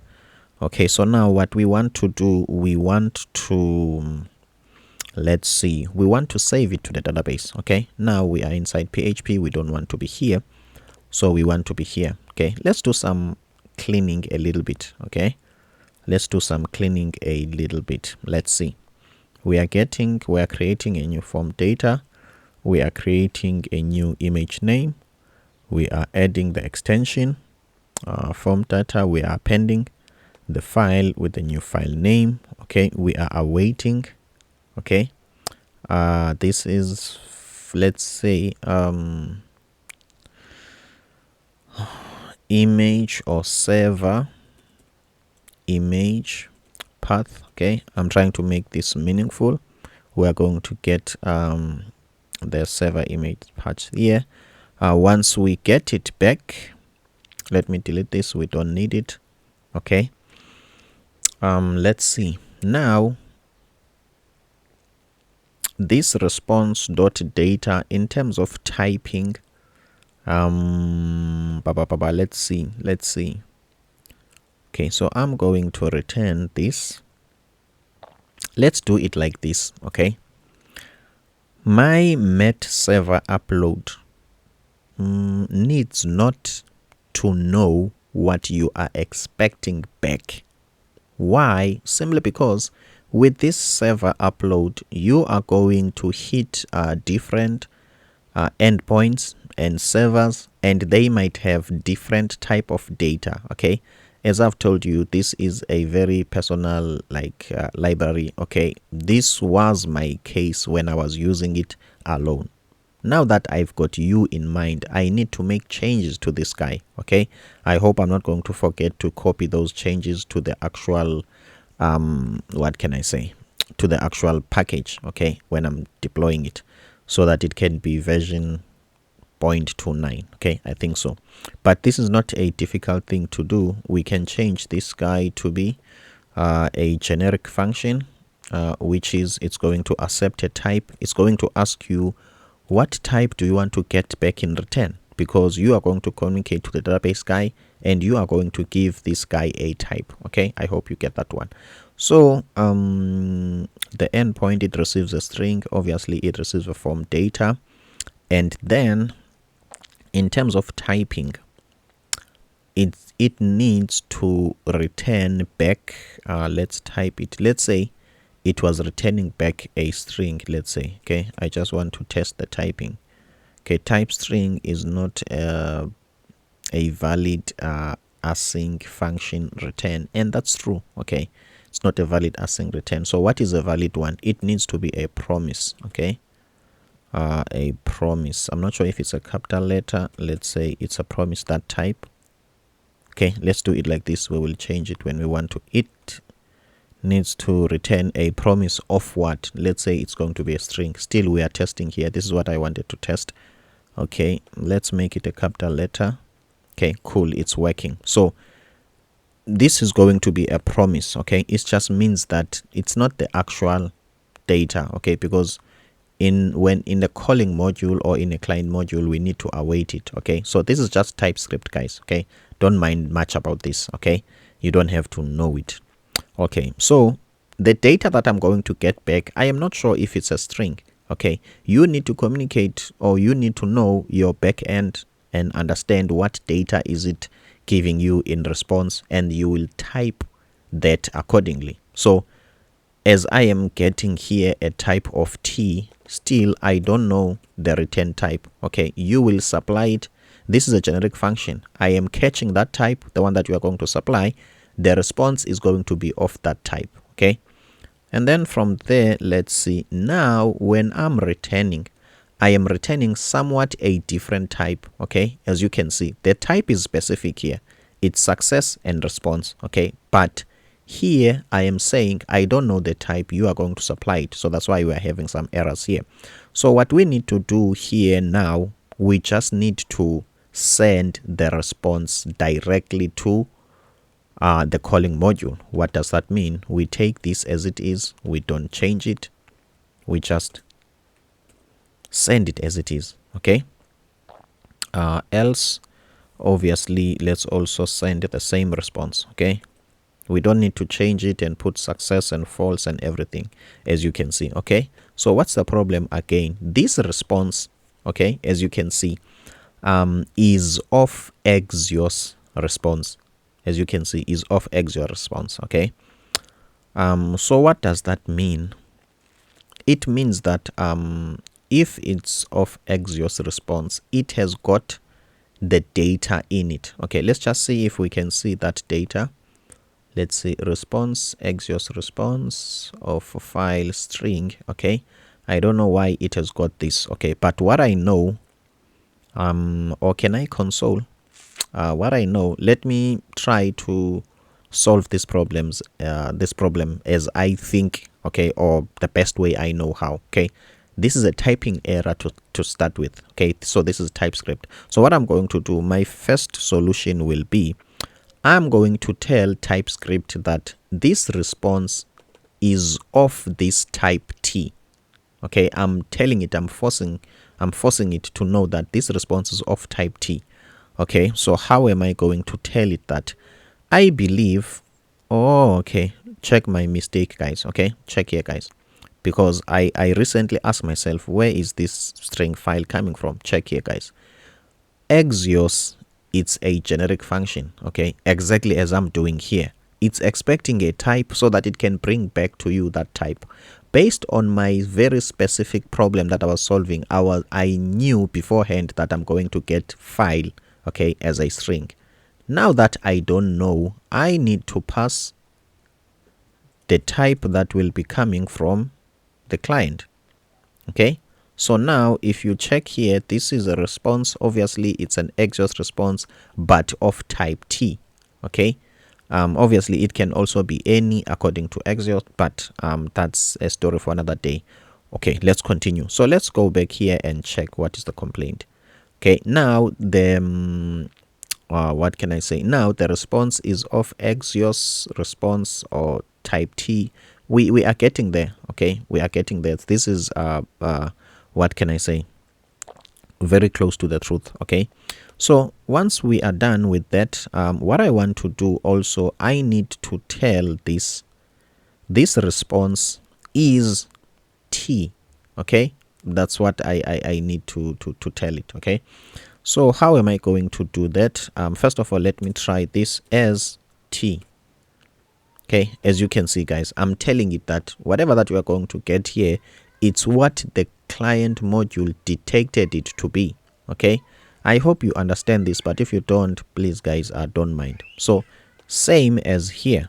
Okay, I am telling it the type is going to be the one that has been supplied. Now my specific what can I say, my specific module, okay, which I created it to solve my own problem, now it's becoming more global because I'm improving your dev experience. Okay, I want you to consume my intelligence or this code. Okay, so it needs to be a bit different. Okay, so as you can see, guys, now we need to tell it what we are going to get back.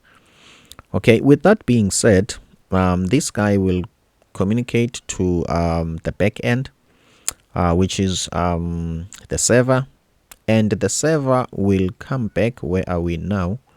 This is met upload server, which is the other error. Oh, okay, let's return this as well. Let's see, response. Let's see. Sometimes it might return an error, right? Yes.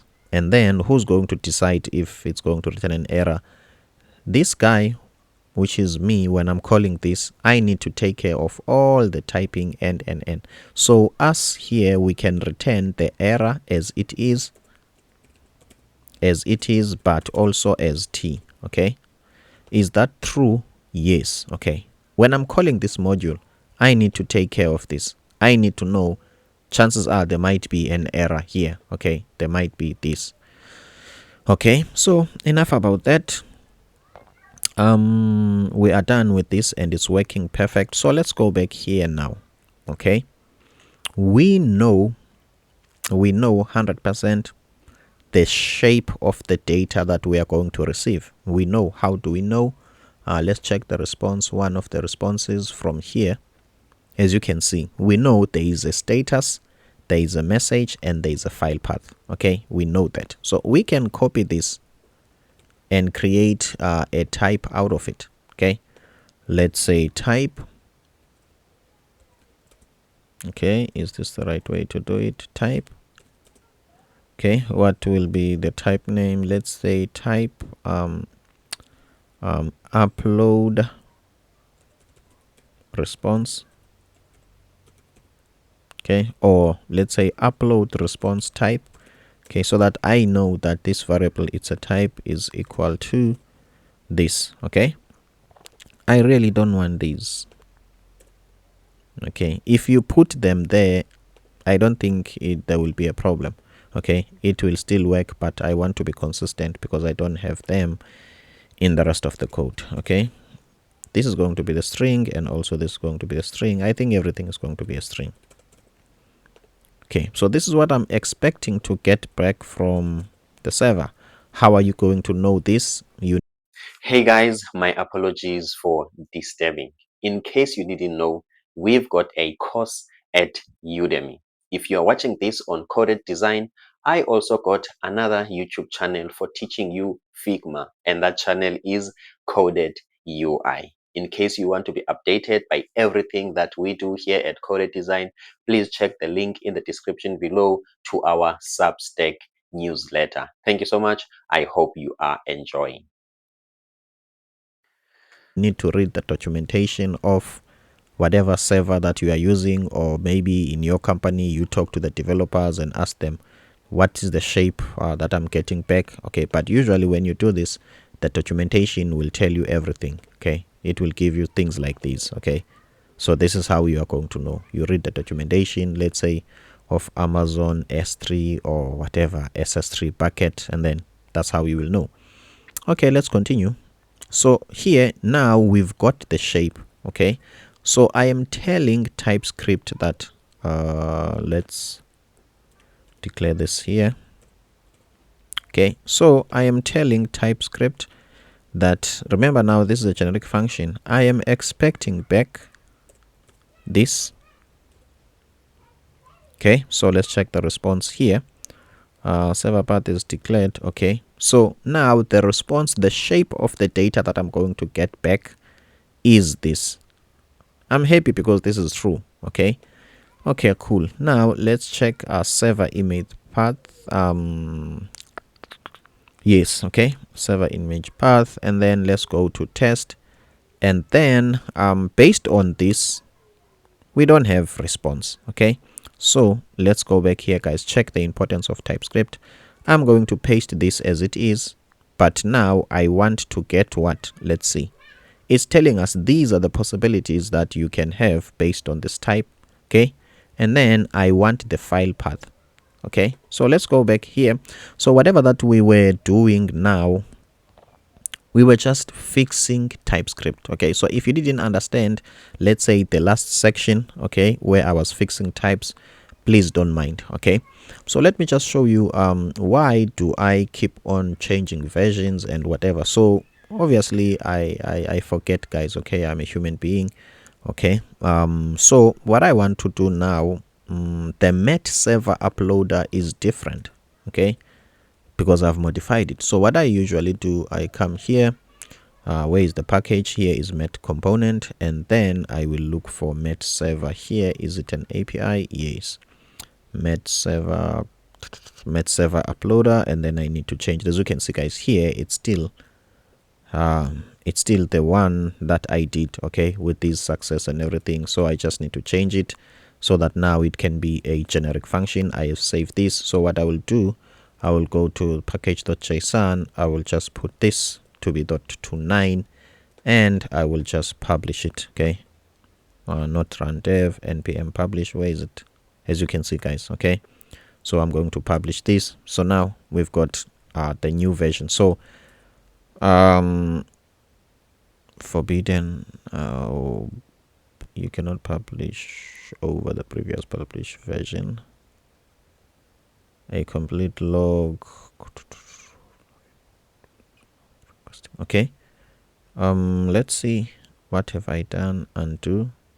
Okay, so it was 28 and I've made it 29, and it's giving me some problems. Let me make it 30 then. Okay, I really don't know what might be the problem. Okay, so what have I changed? I changed this to be something different. Okay, what else? I've got the internet connection. Okay, and then let me clear this first. Where I am now in terms of the execution, Control C. Okay, clear. Yes, that's what I wanted. And then npm publish. Everything is supposed to work. As you can see, guys, put register. You cannot publish over the previous version 2.8. This case is you a complete. Okay, don't mind much about this, guys. Okay, I think I didn't save. Okay, as you can see, guys, this white dot means that I am publishing the same 2 point whatever. So 2.8. Okay, so let's go back to 2.9. 2.29. Okay, I think this was my mistake, and it's an obvious one. Okay, obviously this is not part of our tutorial, but I'm just showing you why sometimes I don't even know my own package, and so it's this time consuming. Okay, I need to always come back here, make sure the version is up to date. Let me delete it. So at least now I know this is up to date. So I'm assuming when you get here, obviously you will use the 0.291. Okay, enough about that, guys. Now that we have made sure that our types are working, am I on the right place? I want to be on the server. Okay, now that we have made sure that our types are working, we can get the file path. Let's just test that and see, is the response going to be the file path? Here on test, we're going to get the file path. Let's just change the image. Okay, and then let's do this. As you can see, guys. Okay, But why I don't get the file path? Or is this the active register? Yes. Okay, let's go back then and see as to what might be the problem. File path. Okay, cool. Let's see. Okay, let's console log the actual file path. Okay, as it is. Let's test again to see what we will get back. All right. Let me think. Okay, let's go back to the server and see on success. Everything is running. Let's see on success. Where is my on success? Okay, on success. Also, the file path is there. The spelling is the same. Okay, not a problem. This is starting to take some time than I expected. And also, I thought this was the simplest thing of all time. Console.log. Okay. Funny message. And then let's put this. Okay, I want to see what do I get back in return. Okay, and I want to see why it's giving me errors. Okay, my apologies for this delay, but I hope you are also learning. Okay, I hope you are also learning. Let's see. Looks like now we are starting to have some errors. Okay, cool. Obviously we know that this might be coming from here. Okay, for now let's just put this. No, not from here. Okay, from here. Okay, that we know. Okay, that we know. Let's go back. We want to see the shape of the response.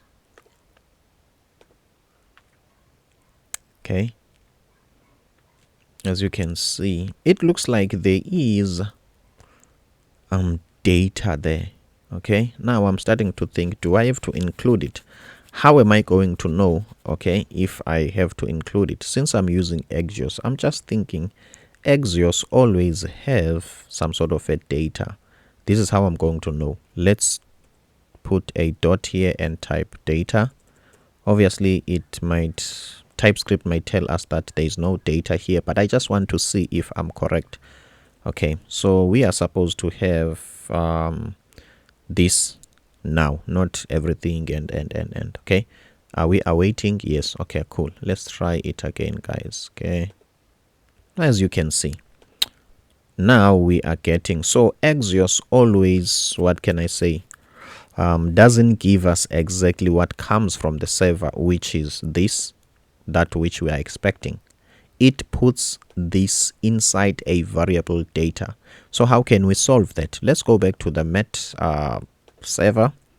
It needs to return, where is it? Here is it. Okay, it needs to return, go back, it needs to return dot data, because this is Axios and Axios knows that data is there. When we take this to here, we are not really expecting this data, so let's export it from here. Okay, so that we know that when it gets to us, it's not camouflage, it's not in a container called data, it's the actual raw information, so that our typing and everything could make sense. I hope you do get that one. Okay, so I'm happy with this. What does that mean? Okay, this is my life. I always have to, I wish I'm not going to forget this time, but guys, let me because I think my mind is too busy, I might forget this update, but let's make sure it's working first before I go and update it there. Okay, let's go back here, and then I know now that the server will give me this shape of data. I'm convinced 100%. Okay, data is not there. Yes, that's true. Check here, guys. Dot, I want the file path here. Okay, now instead of getting this, I'm supposed to get this. Okay, let's check. Okay, where is it? As you can see, guys. Okay, Matthew YMM, here is the file path. Okay, So now everything is working fine. Okay, before I forget, take this, go to Met component. Okay, I hope the Met server is here. Met server uploader, paste it, save, go back here, change it to 30, save, and then publish. Okay, it's better for me if I do this now, guys, okay, because I will always forget, and once I forget, believe me, it becomes a nightmare. Okay, it's not easy. I might publish wrong things. Okay, it's better when I'm doing it right now. So that's why I always keep this tab here. Okay, that's why I always keep it here. Okay, guys, let's continue. I'm happy with everything. It looks like now we are ready. We are bulletproof. Okay, everything works well. And then what we want to do, I will still recording. Yes. So what we want to do now, guys, okay, is to, let's see. We are able to get here and we get the path. Okay, where are we getting it? We are getting it here. I'm happy with this. But now we didn't handle the error, okay, because when we are saving here, something might happen. So something needs to be inside the try and catch block. So let's try. Okay, and also let's catch in case we get an error. Okay, let's do this, and we might receive an error. Okay, so let's try you. Okay, we are trying you. Should we catch an error, we need to return, okay, an error. In fact, let's just put this error as is. Okay, inside these square braces. Okay, we might have an error. If there is no error, then we are supposed to continue with the path. Okay, I hope you get this. So what I'm going to do right here, I'm going to declare, let me just fix my mic, it's disturbing me. I can't see the keyboard properly. Now I can see. So not a const, let's do this. Let image path, server image path. For now, let's just say image path equal to null. Okay, this is equal to null. Can't I say equal to false? Oh, now I think null and false, they can somewhat to play the same role. Okay, if we got the response, we are going to take server. We are going to equate this to dot file path. Okay, that means everything worked well. If we got an error somewhere here, we are going to catch it and we are going to get this as a response. Okay, another good programming practice is to throw errors. Okay, is to throw errors. Let's see if this method does it throw any error. Okay, let's see. It returns the error, it catches it, and it returns it. Okay, what if we can help it to throw the error? Because I think here it's absorbing the error, and that might be a problem. Okay, I think so. Okay, let's see. Yes, let's help it to throw the errors. Your methods need not to absorb the errors, it needs to throw them so that the whole execution cannot continue. Okay, if I am catching these errors and returning back, this is my assumption. This guy, the calling module, assumes that there is no error because the error has been caught and it has been absorbed and it has been returned as some sort of an object. Okay, inside the object there is an error, but the whole system is not aware that there is an error. I think this is a code smell. Something is wrong here. Okay, something is wrong. So let's throw an error. Okay, let's not let's throw an error. I think this is better, but if maybe I feel like I will see, but for now my instinct is telling me that I need to throw a new error. Okay, let's see, throw a new error, and then let's put this error. Okay, No overload matches this one or to message or string. Okay, maybe I need to put it in an object. Throw new error. Okay, error.message. Error, why you don't have dot message? Let's see what type, because this throw new error is expecting a string. Okay, and what type of this? This is unknown. Okay, this is unknown. And what I'm going to do, let me throw my own error. Okay, because the idea here was that I need to throw an error. So it was not roundabout what error is. I cannot be specific, but what I want to do here is to throw an error. Okay, so that it can be caught somewhere else, which is the calling module. Okay, don't mind about this, guys. Okay, let's see, what am I trying to do here? I'm uploading something to a server, so I might catch an error and say failed to upload the file. Okay, failed to upload the file. Okay, that's what I want to do. Obviously this won't continue. As you can see, guys, throwing errors just exit the sub or the module of execution. I think this is the best practice. Okay, the only thing that I am it's lacking here, or I'm just curious, or what can I say, I'm worried about, is that I don't have the error message. Okay, but it's much better than to absorb the errors. Okay, absorbing the error, I think it's the greatest mistake I can ever make. Obviously, guys, feel free to make your own changes and change things accordingly. As you can see now, I am not updating this. Obviously, I don't want to take your time unnecessarily, but let's continue. Okay, I hope I will remember to do that. So let's go back. If something happens here, the error has been thrown in this module. So I'm assuming this guy will detect that. But if this absorb it, then there might be a problem. Okay, let's just confirm something here, guys. Okay, just for the sake of learning.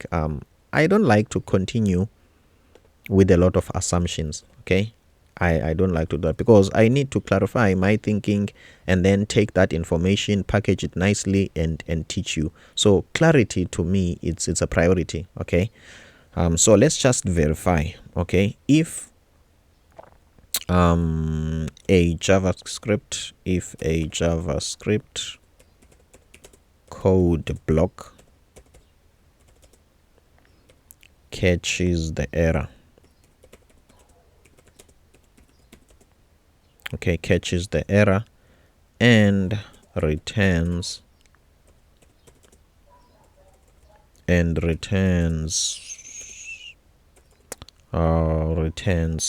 a string message. Okay, would the client code or the calling module detect or catch that as an error? Okay, I hope this message is clear. Okay, if a JavaScript code block catches the error and returns a string message, would the client code or the calling module detect or catch that error? Okay, catch that as an error. Okay, let's see how smart ChatGPT is. I hope it will get the context. Okay, if a JavaScript code block catches an error and returns a string, the client code or the calling module, as you can see, guys, this was the mistake that I was trying to solve, will not detect that as an error. Instead, it will treat it as the returned string, as a normal return value. This is because once an error is caught inside the try catch block, the error is handled and it doesn't propagate to the caller unless explicitly what's this name, rethrown. Okay, cool, rethrown. As you can see, guys, exactly as I was saying. So If you might ask, when did I got into this thinking? This is just for your own info. Why am I helping you with this? Number one, I just want to show you first, I am not a smart guy. Number two, I'm not a guru. Okay, I'm just a humble guy from South Africa who's trying to make his life better by helping others. Okay, so just treat this as some sort of an ad break. Okay, let's go to do I have to go to my oldest? Let's just go to my videos and let's scroll down. Okay, I will tell you when did I started to think about this. Okay, here in this video, I am getting into detail into this type of thinking, and also bear in mind this is not JavaScript. Okay, this is PHP. I started formulating a theory about functions and modules and what they are supposed to do here in this video. Okay, I will show you now. Okay, so here I was creating some sort of a PHP framework, and I just realized that my modules are, what can I say, they are misbehaving. What do I mean by misbehaving? They are absorbing, they are making decisions that the calling modules are struggling with. Okay, let me just give you an example. Let's say you are sending a kid to the shop. Obviously something happens, because life, this is life, something can happen. Let's say the product that you wanted is not there. If that kid makes another decision, it doesn't matter what the decision is, that was not your intention. Okay, the kid was supposed to come back to you and say the sugar is not there, or I didn't get the green one. Now if the kid is going to make decision, then you no longer have a control. What if the kid, for some reason, instead of buying a pen, the kid will come back with a microphone? How are you going to deal with that? So when I was working heavily on PHP, I started to think this way, that my function, I even gave these functions a name. Okay, I even gave these functions a name. What was the name? Okay, but in this video I did that. What was the name? I called them, I think it was the name along the lines of absorbing function. I was saying these functions, they absorb the response.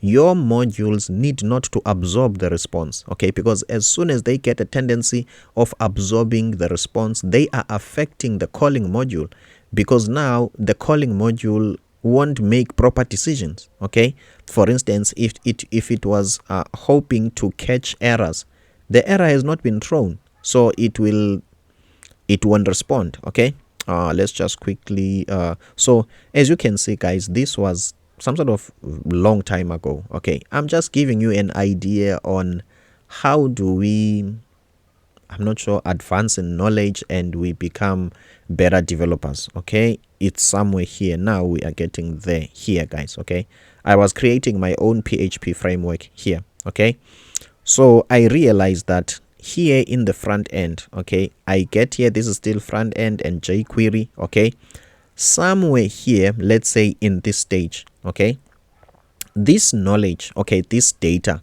needs to come in here in these arrows. Okay, it needs not to be disturbed, okay, until it reaches let's say the end, and it needs to come back. As you can see, guys, it's coming back to the UI. Say somewhere here I had a sponge method. I think that's what I call this method. Okay, let's say somewhere here I've got a sponge method. A sponge method, it's the method that I wrote, okay, before I notice a code smell. Okay, it's absorbing the response, okay, which is now whatever that it will return, it's the wrong thing. Okay, let me just mute this, okay, because I don't want the volume to be here. So this was long time ago. I was busy with PHP.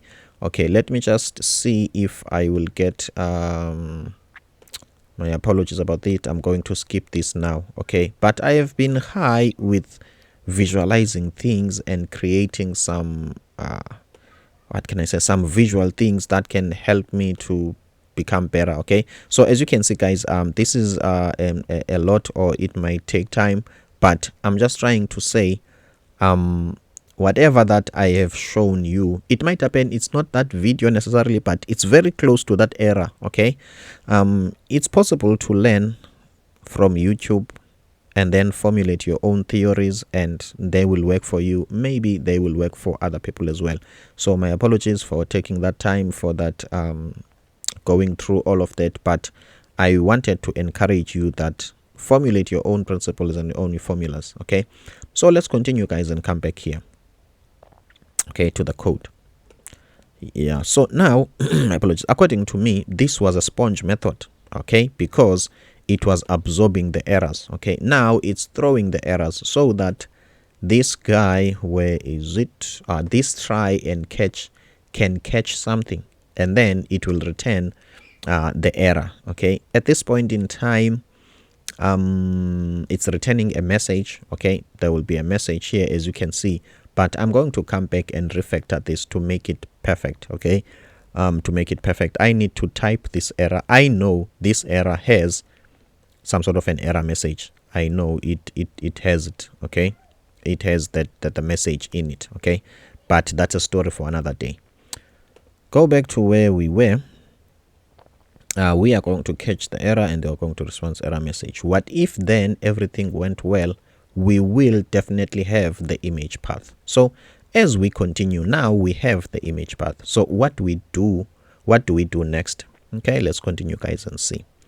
We were supposed to go and save the file to the data, but the challenge is our schema. Does it have a profile image? That we have to check. Okay, but I don't think so. Let's go to our Prisma schema. Where is it? Our Prisma schema. Here is Prisma. Let's check our schema. Okay, as you can see, guys, we don't have the profile image. Okay, so let's just it's either we call this a profile image or image path, but anything with the path will work for me. Okay, so let's type this as image path. Okay, it's going to be, okay, sorry guys, I'm about to sneeze. My apologies about that. I'm sneezing. God bless me and you as well, okay, as you are watching. Okay, so I want the image path to be a string. Okay, it's not going to be a long string, so I don't have to what can I say, I don't have to put more characters like this one. I'm happy with this, guys. Okay, so that means the model has this, but however the database, which is, where is it? Okay, so we need to go to localhost, this one. Okay, so the actual database doesn't have that. Okay, let's go back and see where is to do. The database doesn't have it. You can check where is users. Okay, the image path is not here, as you can see. So let's close everything or stop the server, whatever that is going on, and let's run a command, npx prisma db push. Okay, the equivalent for this is migrate. Okay, but at this point in time I just want to run this, but you can run migrate if you want to keep track of the changes that you do to a database, so that if you want to revert back to an older working database state, you can do that. But for me, I prefer to just use database push. Okay, prisma db push. All the servers are not running. Okay, let's see. So I want to sync my model with the database. Okay, we found changes that cannot be executed. Added the required column to the user table without a default value.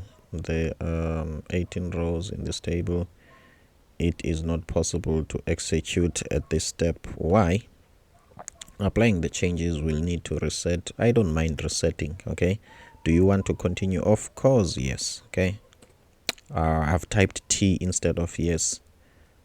Did it continue? Or maybe it continued because I accidentally typed T. In my keyboard, T and Y, they are next to each other, but it looks like it has continued. Okay, how can we know? Let's check here. Refresh.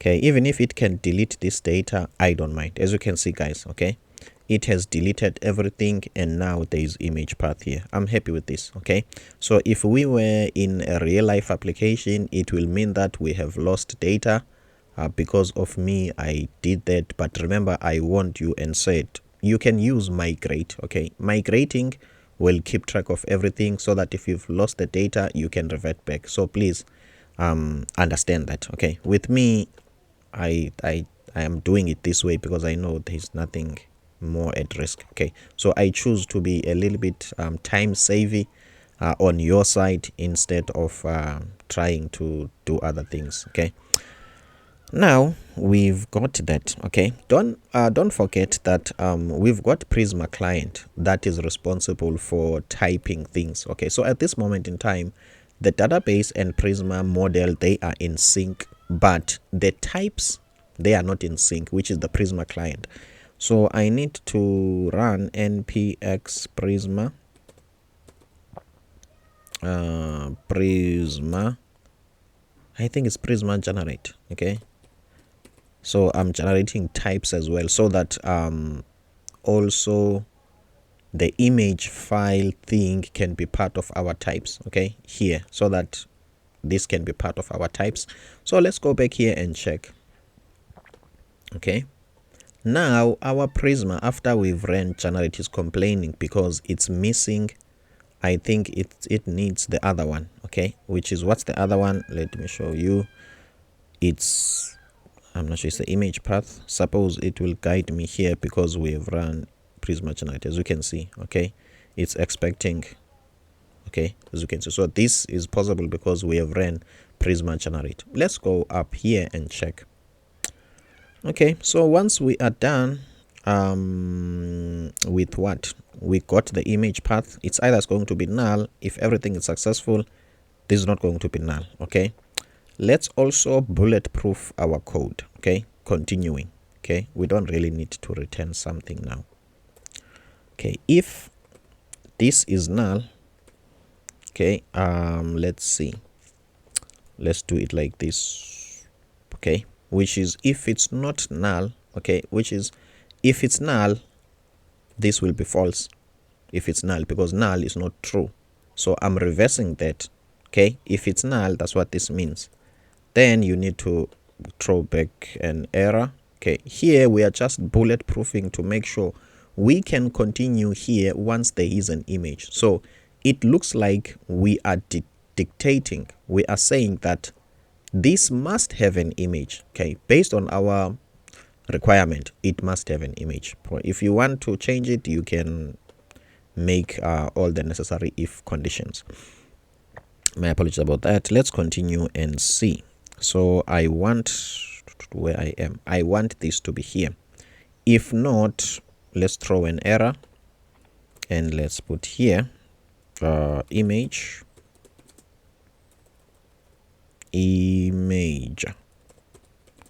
not supplied. All right, I hope you are learning, guys. Okay, if you do, please don't forget, I've got this channel, Coded UI, where I teach you Figma. Okay, please don't forget to subscribe here. If you might want to contact me one-on-one, maybe for a project, or you want me to help you with something, just click here, discovery call. I can teach you exactly what you want to know. Okay, obviously we've got these courses here. Please come, you can support me here in case you want to support me. Okay, I've got these 2 courses. Okay, so let's continue, guys. Okay, we are almost done. Okay, and then what we want to do, if there is no image, please throw an error. Okay, obviously you are going to exit. If all goes well, I think I don't want this, you can go ahead and encrypt the password. Check if the user does not exist. If it doesn't exist, okay, if it exists, return an error. If it doesn't exist, then where do we get this image path? So we might as well, this variable, make it image path. Let's see, is it image path? Yes. Okay, looks like I didn't do that on purpose, but is this image path exactly the same one as on the database? I still can't believe it. Yes, it's the same, but the capital letters, they are not the same. Let's check on the schema. Okay, I think on the schema it has got some capital letters. Let's see on the schema. Okay, as you can see guys, on the schema no capital letters, so it's the same, but the caps not the same. So let's change it so that it can be exactly the same. Okay, let's just change it so that it can be exactly the same. Okay, as you can see, so if it's exactly the same, then we don't need to equate it because it's already there. This looks like to me now we can save an image into a different server, step number 1. And then step number 2, we can save that file into the database. Okay, and from there we can create a token. Okay, I'm happy with that. So let's test. Okay, refresh everything. Okay, I think the server has been stopped. Okay, npm run dev. All right, everything is running. Let's go back and refresh. Okay, let's go back and refresh and see. Let's see. Okay, so let's go back to our, as you can see guys, we've been saving images here. Okay, we don't really need all of these images, we don't need them, so I have to delete them. Okay, I don't really like this white thing, this one. Okay, it looks like there's an error or something, so let's just quickly go back to our UI. Let's see on register, and then let's go back to this display. Let's just use our BG white. Let's see. Okay, hope there will be a difference there. Suppose this has got a white background. If not, I will have to check. Yes. Okay, so I'm happy with this. Okay, now let's see. Matthew,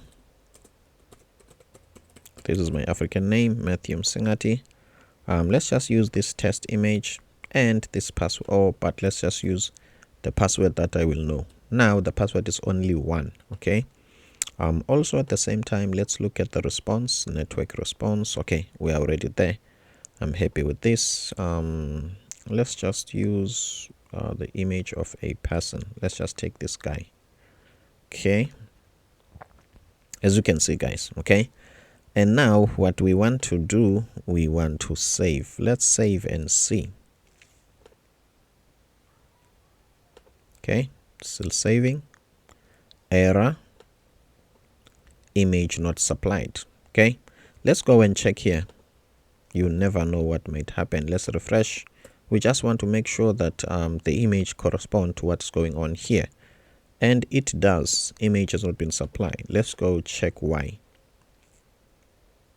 Okay, I want to be on the server. Okay, who throws image not supplied? Here is it. Okay, so is this the right condition? If null is false, so if false, we don't get in here, we continue. If not null, okay, maybe it might happen I am losing it in this condition, but that's not much of a problem. Let's go back here. What we can do here, let's check, let's console log. Okay, let's return null. Okay, sorry, let's return image path here. So the response now will, my apologies about that. Looks like I am, this is where I want to this is where I want to throw back this. I think I'm a bit tired, but let me keep it going. Okay, you don't quit when it's hard, you continue when it's hard. Let's continue guys. Okay, today I even forgot to put my water next to me, but it's fine. Let's continue. As you can see guys, my response will be the image path. Okay, so I want to see what is in there. Okay, let me just click save. There is nothing. Okay, there is nothing. So we try, and then we do what? We get in here. Okay, let's console log the response. Okay, which we will see that here, and in, let's also put some sort of a label, kind of. Okay, then we will see everything here. Okay, all right, I didn't want to do this. Okay, let me, okay, click save. Okay, looks like we've got an error from the server. Okay,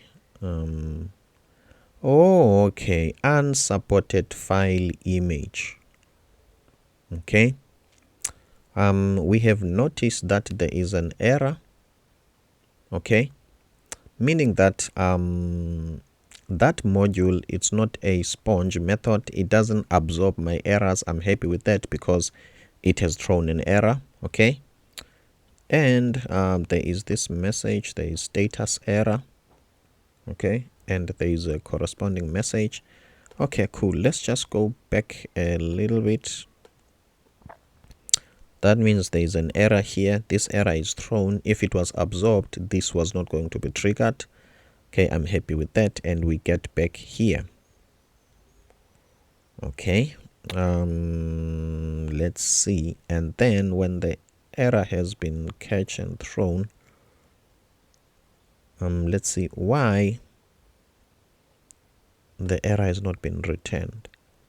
Okay, why it returns this one. Okay, you can see, guys, this is the reason why you need to be bulletproofed. Okay, for some reason this error was thrown, and I was hoping that it's going to be caught, and from there we are going to return the error.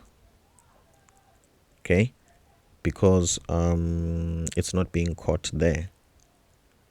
Okay, but it looks like what can I say? Okay, it looks like we are getting an error here. Okay, the file what not supported. So for now, what we can do, let's go to PHP. I think I know that file type, it's .webp thing. I think it's .webp, but let's just double check, and I will just add it there. Okay, I will just add it there. Here is it. Okay, properties. Where do I get the properties here? Okay, .webp. Okay, not a problem. Let's go to our server. Let's add that file type. Okay, so uploads, let's see, image extensions. We also have, okay, webp. Okay, cool. Let's go back and let's save and see. Okay, maybe in the next video we will come back and deal with errors in details, guys. Okay, so for now we are just going to some sort of sideline some minor errors. At least I've went in depth in helping you to understand the errors and how to handle them gracefully. Okay, so let's continue and see. Let's check the response.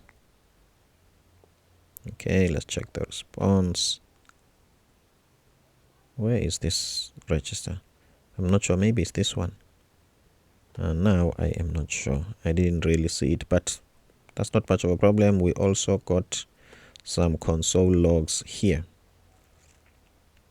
Okay, it looks like, guys, the message is success, and the what can I say, the image was uploaded. Okay, so as you can see, here is the image. So how can we test? Let's take this data that we are going to save to the database. Okay, let's also check on the database. Is there anything there? Okay, let's just check. Okay, there is something there, guys. Okay, there is something here. Let's maximize. Here is the image path. So the same image path that I have copied from the code is the same one here. So how can we test? We can go to localhost and then we paste this. Okay, something like this. Not localhost 3000, just localhost, and then we want to do, I hope it's there, to do app, as you can see, guys. So if we paste this, Control V, we are supposed to get the image, and we are getting the image. Okay, as you can see, guys, we are winning.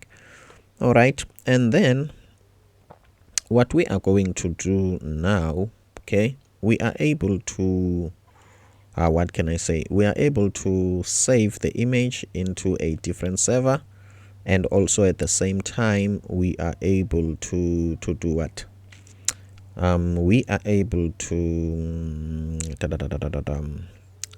save the image in a different server and save it in a database. Okay, and we are able to, let me show you, create some tokens. Okay, so how can we see that? Let's check. Do we have a token here? Inspect, app application, cookies. As you can see, guys, we've got the token. Okay, let's check the token. Copy this and go to JWT, JSON Web Token, to see that this is the actual user. Okay, let's paste this here. Okay, in case you don't know how we got here, please, guys, come and check these tutorials. Okay, 1 and 2. Okay, that's where I teach you the JSON Web Token and how we've generated it. Let's check, guys. When we decode this information, what do we get? We get an ID of 1. Is this the first user? Remember, we deleted our database and we got an ID of 1. That's the case. The name is Matthew Msengati. Yes. This is the email. Yes. This is the password. Remember, on the previous videos, I told you that we are not supposed to push in also the password. So we will change that. And then we are able to get the image path. We can even copy it from here to prove that it's the same thing. Where is that endpoint? Okay, where is it? Here is it. Okay, as you can see, guys, we can paste it even from there. Same thing. Okay, so we are winning. Okay, and then what we want to do now, when we are creating a JSON Web Token, okay, cookie, it looks like we need not to pass all the information. Okay, so how can we change that? Okay, let's do this. We are the one who are creating the application. Okay, we are the one who are creating the application. We've got the power to create a type that we are going to use for the active user. Okay, check here. Let's say type active user type. Okay,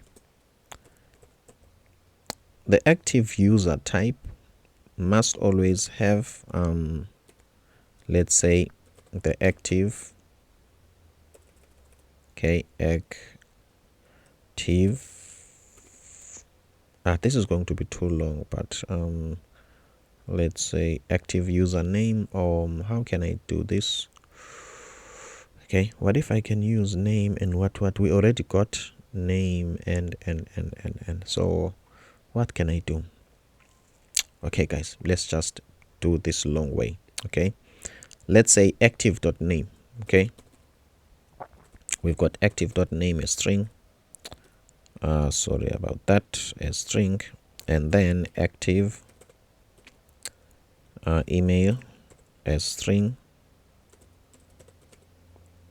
Okay, we've got active image path as string. We also want active ID as string. Okay, cool. So this means that this type needs not to be only here. It needs to be available in the entire application, because it's the one that will tell us what is inside the active user. Okay, I hope you got this. So let's take it here. Okay, And then let's go to our types. If we don't have that, we're going to create some sort of a file. How can I? Okay, that's what I want. So here in our app, here I want the types. So let's just get here and let's create the type of the whole application. So let's create a file which is let's say types. Is it, what is that extension for types? I think it's types dot d dot ts. I always forgot this extension. Yeah, but I think it's this one. Okay. This means that in Typescript that you are going to declare the types here. Okay, and these types will be available in the entire application. Okay, for instance, let's check here. Okay, we are going to use this type here. Okay, let's see. Is this create cookie a generic? Looks like I am wrong. The create cookie, it's not a generic. Okay, the create cookie, yes, it's a generic. Okay, it's extending this, so meaning that if it's a generic, I can tell it the shape of my data. Okay, because I've made it to be a generic. Okay, so now I was wondering why it's showing me these names. Okay, where are these names? Okay, I think these names are coming from create user. As you can see, Typescript is inferring from here. Okay, as soon as we passed something different here, obviously this will be different. Where is it? Okay, this will be different. Okay, don't mind much about that. So what I want to do now, I want to use that data. Okay, where is this? Okay, I want to use this shape. Okay, so the first thing that I'm going to copy is this shape. Okay, let's copy it here. I'm telling this generic type that I am do I really excuse me, do I really have to give it a type? I'm trying to see. It looks like I was not being clever here. What this function returns, I think to me, oh, let's check. Was there a need for making this a generic type? What is the response? The response is going to be this. Let me check. Actually, this is web token. This is going to be a Next.js response, something that is not the data that is obvious. So I'm still thinking why this is a generic, because the reason why a function must be a generic, you want to control the what can I say, the response. Okay, here the response is something different. It's an HTTP response kind of a thing. So I need to visit this and see. I need to some sort of modify it. Okay, it doesn't make sense for it to be a generic. Really, it doesn't. Okay, but since it's already a generic anyway, let's say this is what we are going to put there. Okay, for now it's just going to help us. Now that this is the type, we've specified the type, this data that comes back here with all of this is not equal to this. Okay, so what does that mean? Let me show you. Let me just take this part only. Okay, this part only, guys. Okay, and then we are going to create const active user, let's say, or let's say session user. Okay, user, this is a session user is equal to, okay, instead of this string, we can take from this created user, okay, dot name, created user dot email, created user dot image path, and created user dot id. Hey guys, my apologies for disturbing. In case you didn't know, we've got a course at Udemy.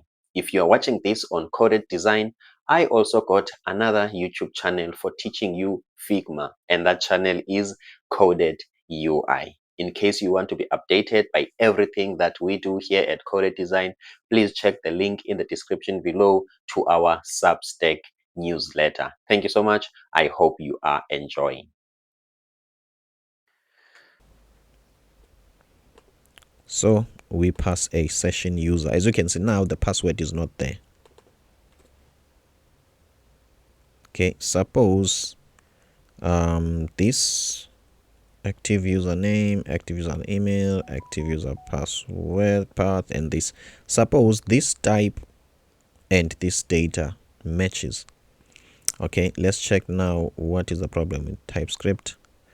Argument of type active name string and active path that is not assignable to a parameter of active user type. Type active user ID are not compatible. Type number is not okay. Let's go back here, guys. I think my Typescript is not right. This T must extend this. Okay.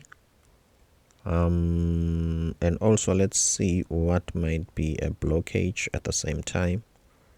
Let's see. Okay, let's see. What is this data? That's not much of a problem. I don't think this is a problem. Create cookie token. You don't have any type except this. Okay, you don't. All right, and then let's see. Okay, let's see. Active user type.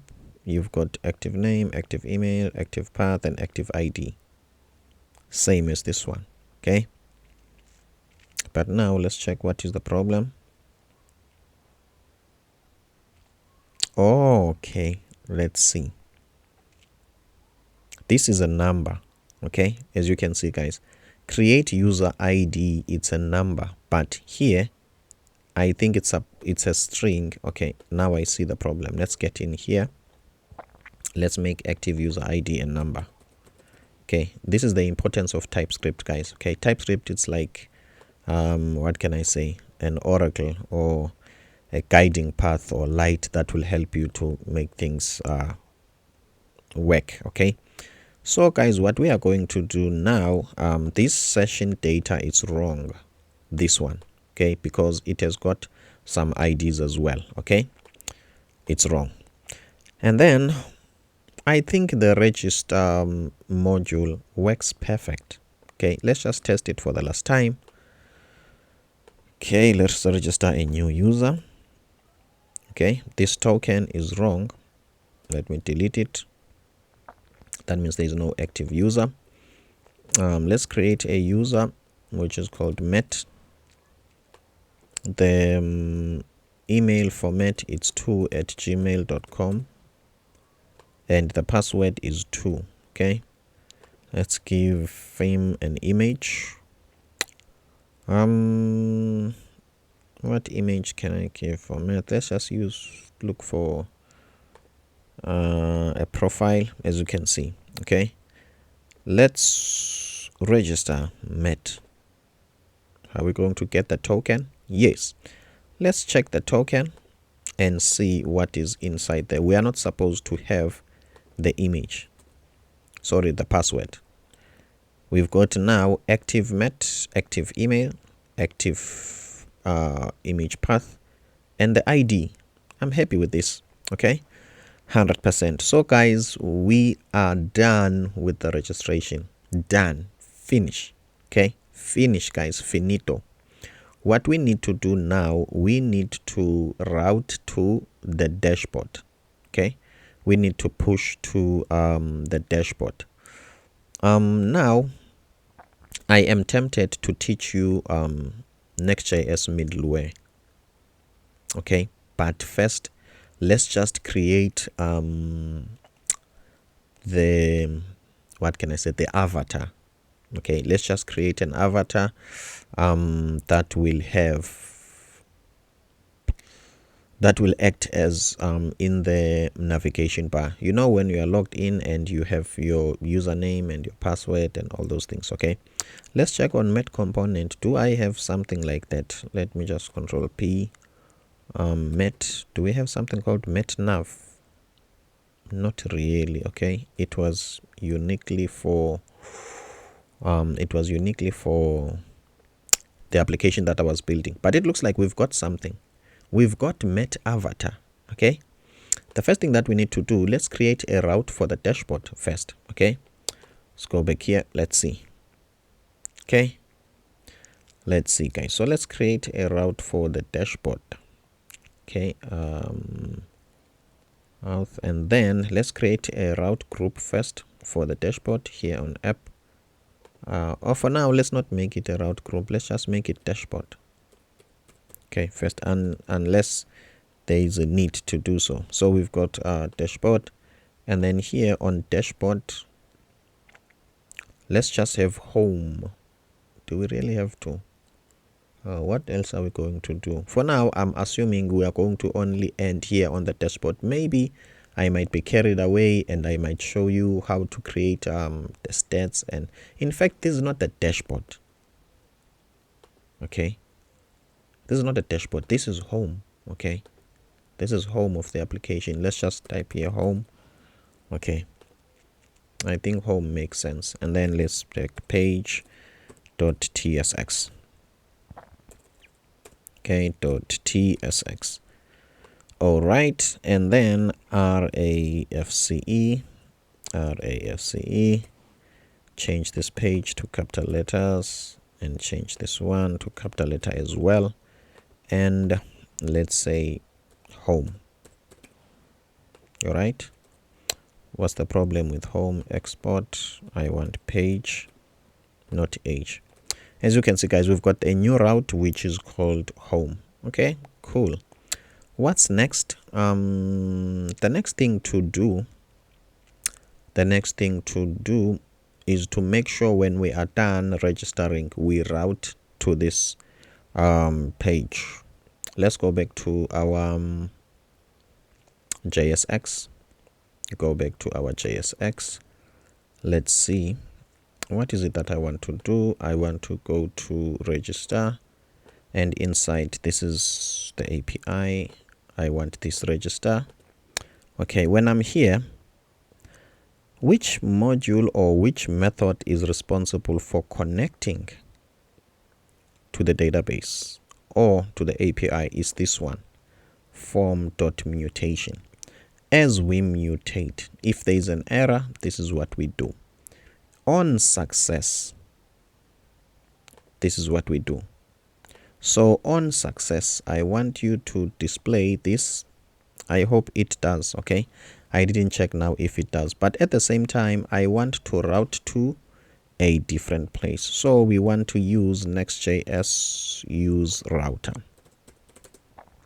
const. Let's say let's call this navigator, or let's call it navigator is equal to use router. Okay, please import use router from next navigation. Okay, if you don't, it will throw an error. The error will be router is not a method, or it's not a function. Okay, or something like that. Okay, then now I'm going to use the navigator on success. Where is on success? I want to use the navigator to push to home. Okay, I want to push to home. Okay, so when I get home, let's check first, are we able to push to home? Okay, register met2. What's the problem when I'm typing? Okay, so this user is met2. The email of this user, it's test2, and the password is 2. Okay, the image, let's see. It's this guy. Okay. What about the token? Obviously a new token will be generated, I'm assuming. Okay, this one has got how are we going to know?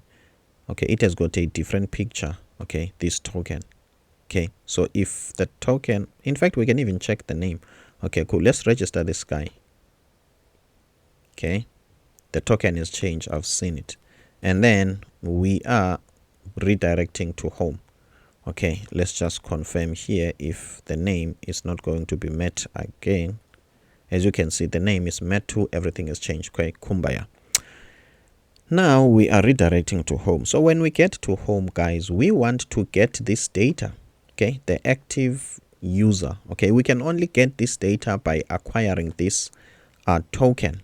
Okay, so I'm trying to say, let's go back here, guys. Okay, once we have registered, we generate a token. Okay, and this token consists of the information that we can use on active data. So as you can see, this token acts like a temporary storage because it's the only source of truth when we want to know who is logged in. We can get this data from somewhere else, but that won't be the source of truth because that somewhere else might be a hacker, or it might not be the person who's logged in. The only source of truth for logging in is this data. But then we need to decode it so that we can get this information. You are using met component, my own library. I have taken care of that. You don't need to code a thing. Let's go back here. Now let's first test the met avatar. Okay, if I can be honest, I even don't remember what I was thinking when I was creating the met avatar. I think it had a drop down list. That's why I call it a met avatar, or that's why it has made it to my components. So then we need to go to register. Not really, I want to go to home. Let's use a met avatar here. Let's see, a met avatar. Okay, here is the met avatar. Let's not supply it with anything. Let's just check first, is it going to work without, if it has no information? It looks like it does. Let's click on the met avatar. As you can see, guys, the met avatar has got a list of things. Okay, based on the application that I was building, the real life application, we need to edit profile, we need to navigate to studio like React, we need to create a channel. Okay, we need to log out. Okay, let's just test, guys, if I have managed to make this work. Okay, let's see what detects a login or active user is this token. Let's check, is this met avatar able to log out? Something is happening. And this met avatar has managed to log out, guys, as you can see. Okay, don't mind about this route, but this met avatar works. Okay, the logout part. But however, let's check in the token. Okay, what's in the token? It looks like to me in the token it's still, let's check who is in here, because it's a token that determines if there is somebody who's logged in. Let's check. Okay, in the token we still have met2. This is somewhat a problem, okay, because now if we have managed to log out, that is not supposed to be the case. It looks like to me the met avatar makes use of this endpoint API sign out. But however, guys, let's keep on testing. What if we can refresh? You never know, maybe the met avatar has managed to do something. But it looks like even if we can refresh, it looks like met avatar doesn't change. Okay, for now let's leave it like this. Okay, maybe we have to configure met avatar, or maybe if we can get in here I might remember, okay, what I was thinking here. But the interesting thing for me here on this met avatar was that drop down. It's like some sort of out of the box what can I say, drop down avatar thing. Okay, so let's see how does met avatar works, because it has got some small errors. Remember, this was my own code and okay, so met avatar make use of what can I say, First of all, let me do this. Okay, inside the met component there is a hook that can help you to get the data of the active user from a token. That hook can take this and decode it into a data like this, and it supplies you with this data. Before we get to met avatar that uses that, let's just use it first. Okay, so let's go back to, before we use the met avatar, let's just go back here. What are we going to do here? We are going to come back here on home.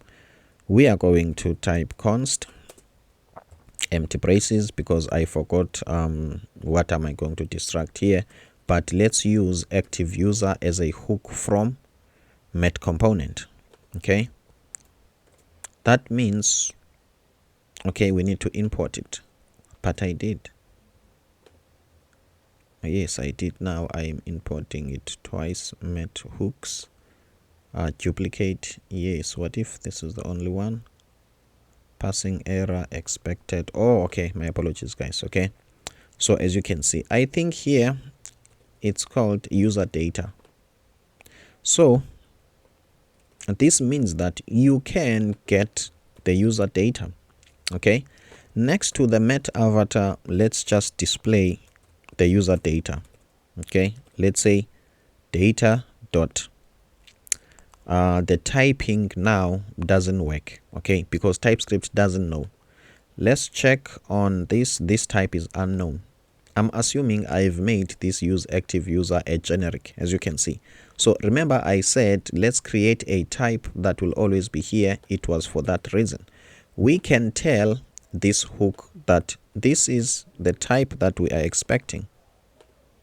Okay, now this type, it's either it's active or null. Okay, meaning that when there is no one logged in, this will be null. Okay, I hope you do get that one. Okay, so now let's check in terms of our typing. We can get the name of the active user. This question mark means that it can only be displayed when there is an active user. So let's just go check, are we going to get the name here, more especially when we get into if there is an active user. This is not where I want to be. Okay, I want to be on home, not even dashboard. Okay, dashboard is not here.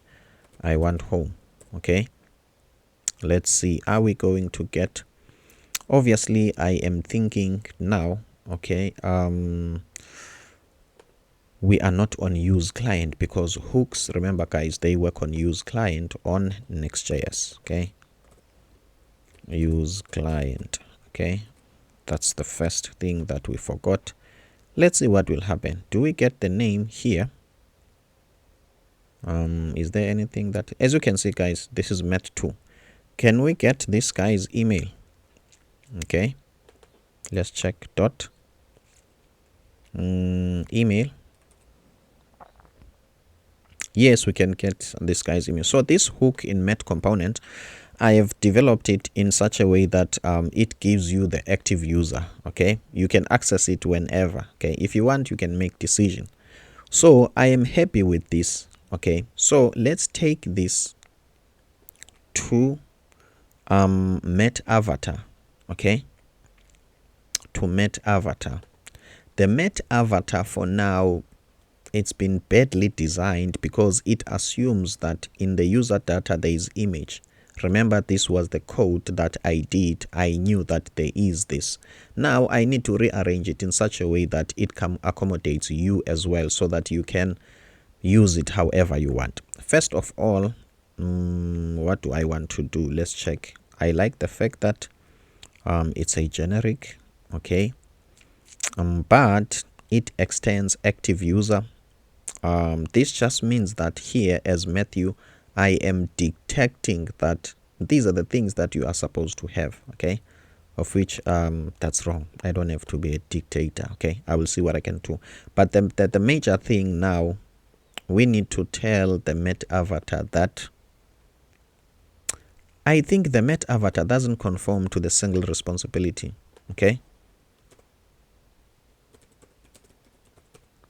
single responsibility principle. It doesn't, guys. Okay, it does a lot of things. When you've got time, please come and check here. Okay, so let's just quickly do a refactor here. This guy met avatar, it needs to be an avatar.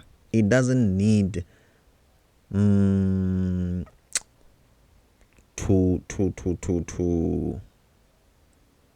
get the data on its own. Okay, it knows too much now. As a result, it's becoming useless. Okay, it needs to receive the user data. Okay, let's see. It receives a redirect path. Okay, where do I use the redirect path? Okay, let me just quickly refactor this. Obviously you are going to get this working what can I say, out of the box. Okay, so we are expecting user data here. Okay, let's call this user a session user so that you can have an idea of this is the active session. Okay, and also we are going to put session user here, and the type of that session user, it's going to be, remember, it's a generic. Okay, so it needs to take this T. Okay, we don't know it beforehand, so it needs to take this T.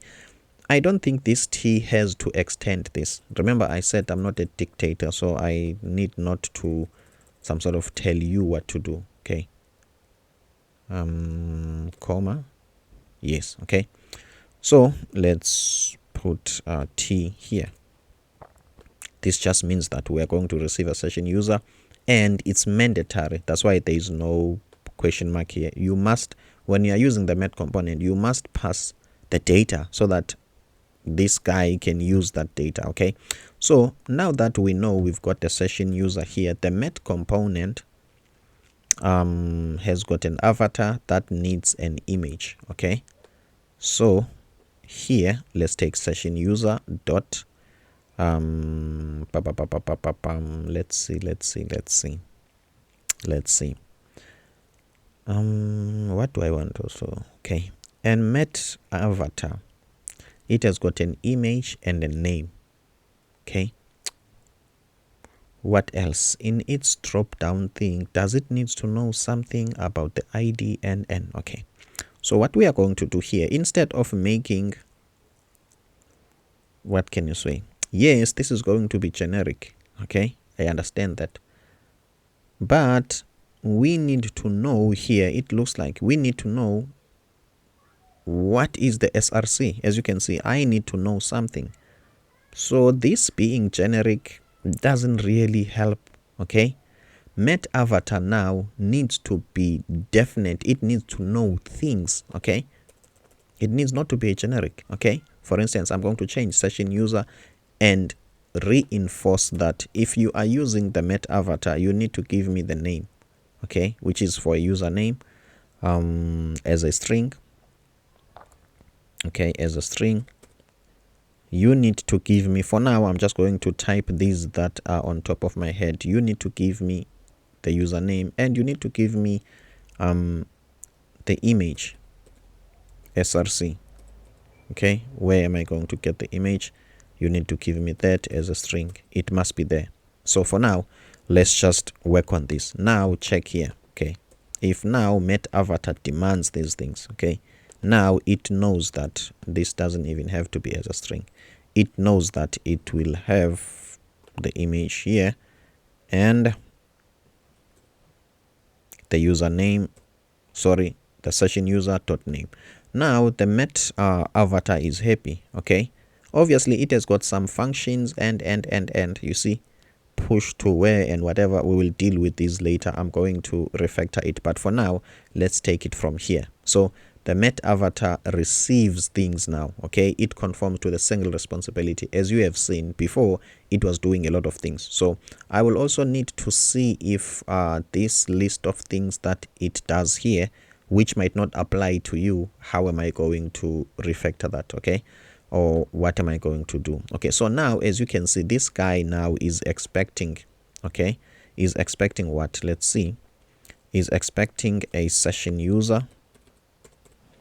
Okay, and that session user is expecting what? Let's see, is the name there? Let's see, I think for me, let me go back here in case I forget. Let's see. Yes, the name is there as a string and the image src. Okay, so it's expecting the name. Let me just do this. And oh, okay, I see. I think this must be another object as well, which is name. Yes, okay, as an empty string and image src. Where is it? Okay, this is not image src, my mistake, my apologies about that. Image src. Okay, let me copy this and let me paste it here. Okay, save this, and then I'm expecting image src, and then let's just put a string. So Met Avatar is happy, so we need to supply Met Avatar with that. So this module is going to be responsible for organizing the session user. Now Met Avatar doesn't care about that. You need to supply it with that information. This is beautiful. Okay, dot where is the name? Active name. Okay, as you can see here, the reason why there is this comma, okay, this might be null. Okay, as you can see, there might be a user there might not be a user. Now Met Avatar is complaining, saying that if this can be null, it is required on Met Avatar. So we need to render this conditionally. Okay, this, okay, we need to render it conditionally. We need to check, do we have the user data? Okay, so how can we do that? We can just type here user data. Okay, and then we type double end, and then we render this. So this will only be rendered if this is true. With that being done, we don't even need the question mark, because we will know that this is true. Okay, if not, we are not going to render it. Problem solved. And then we want also this dot image path.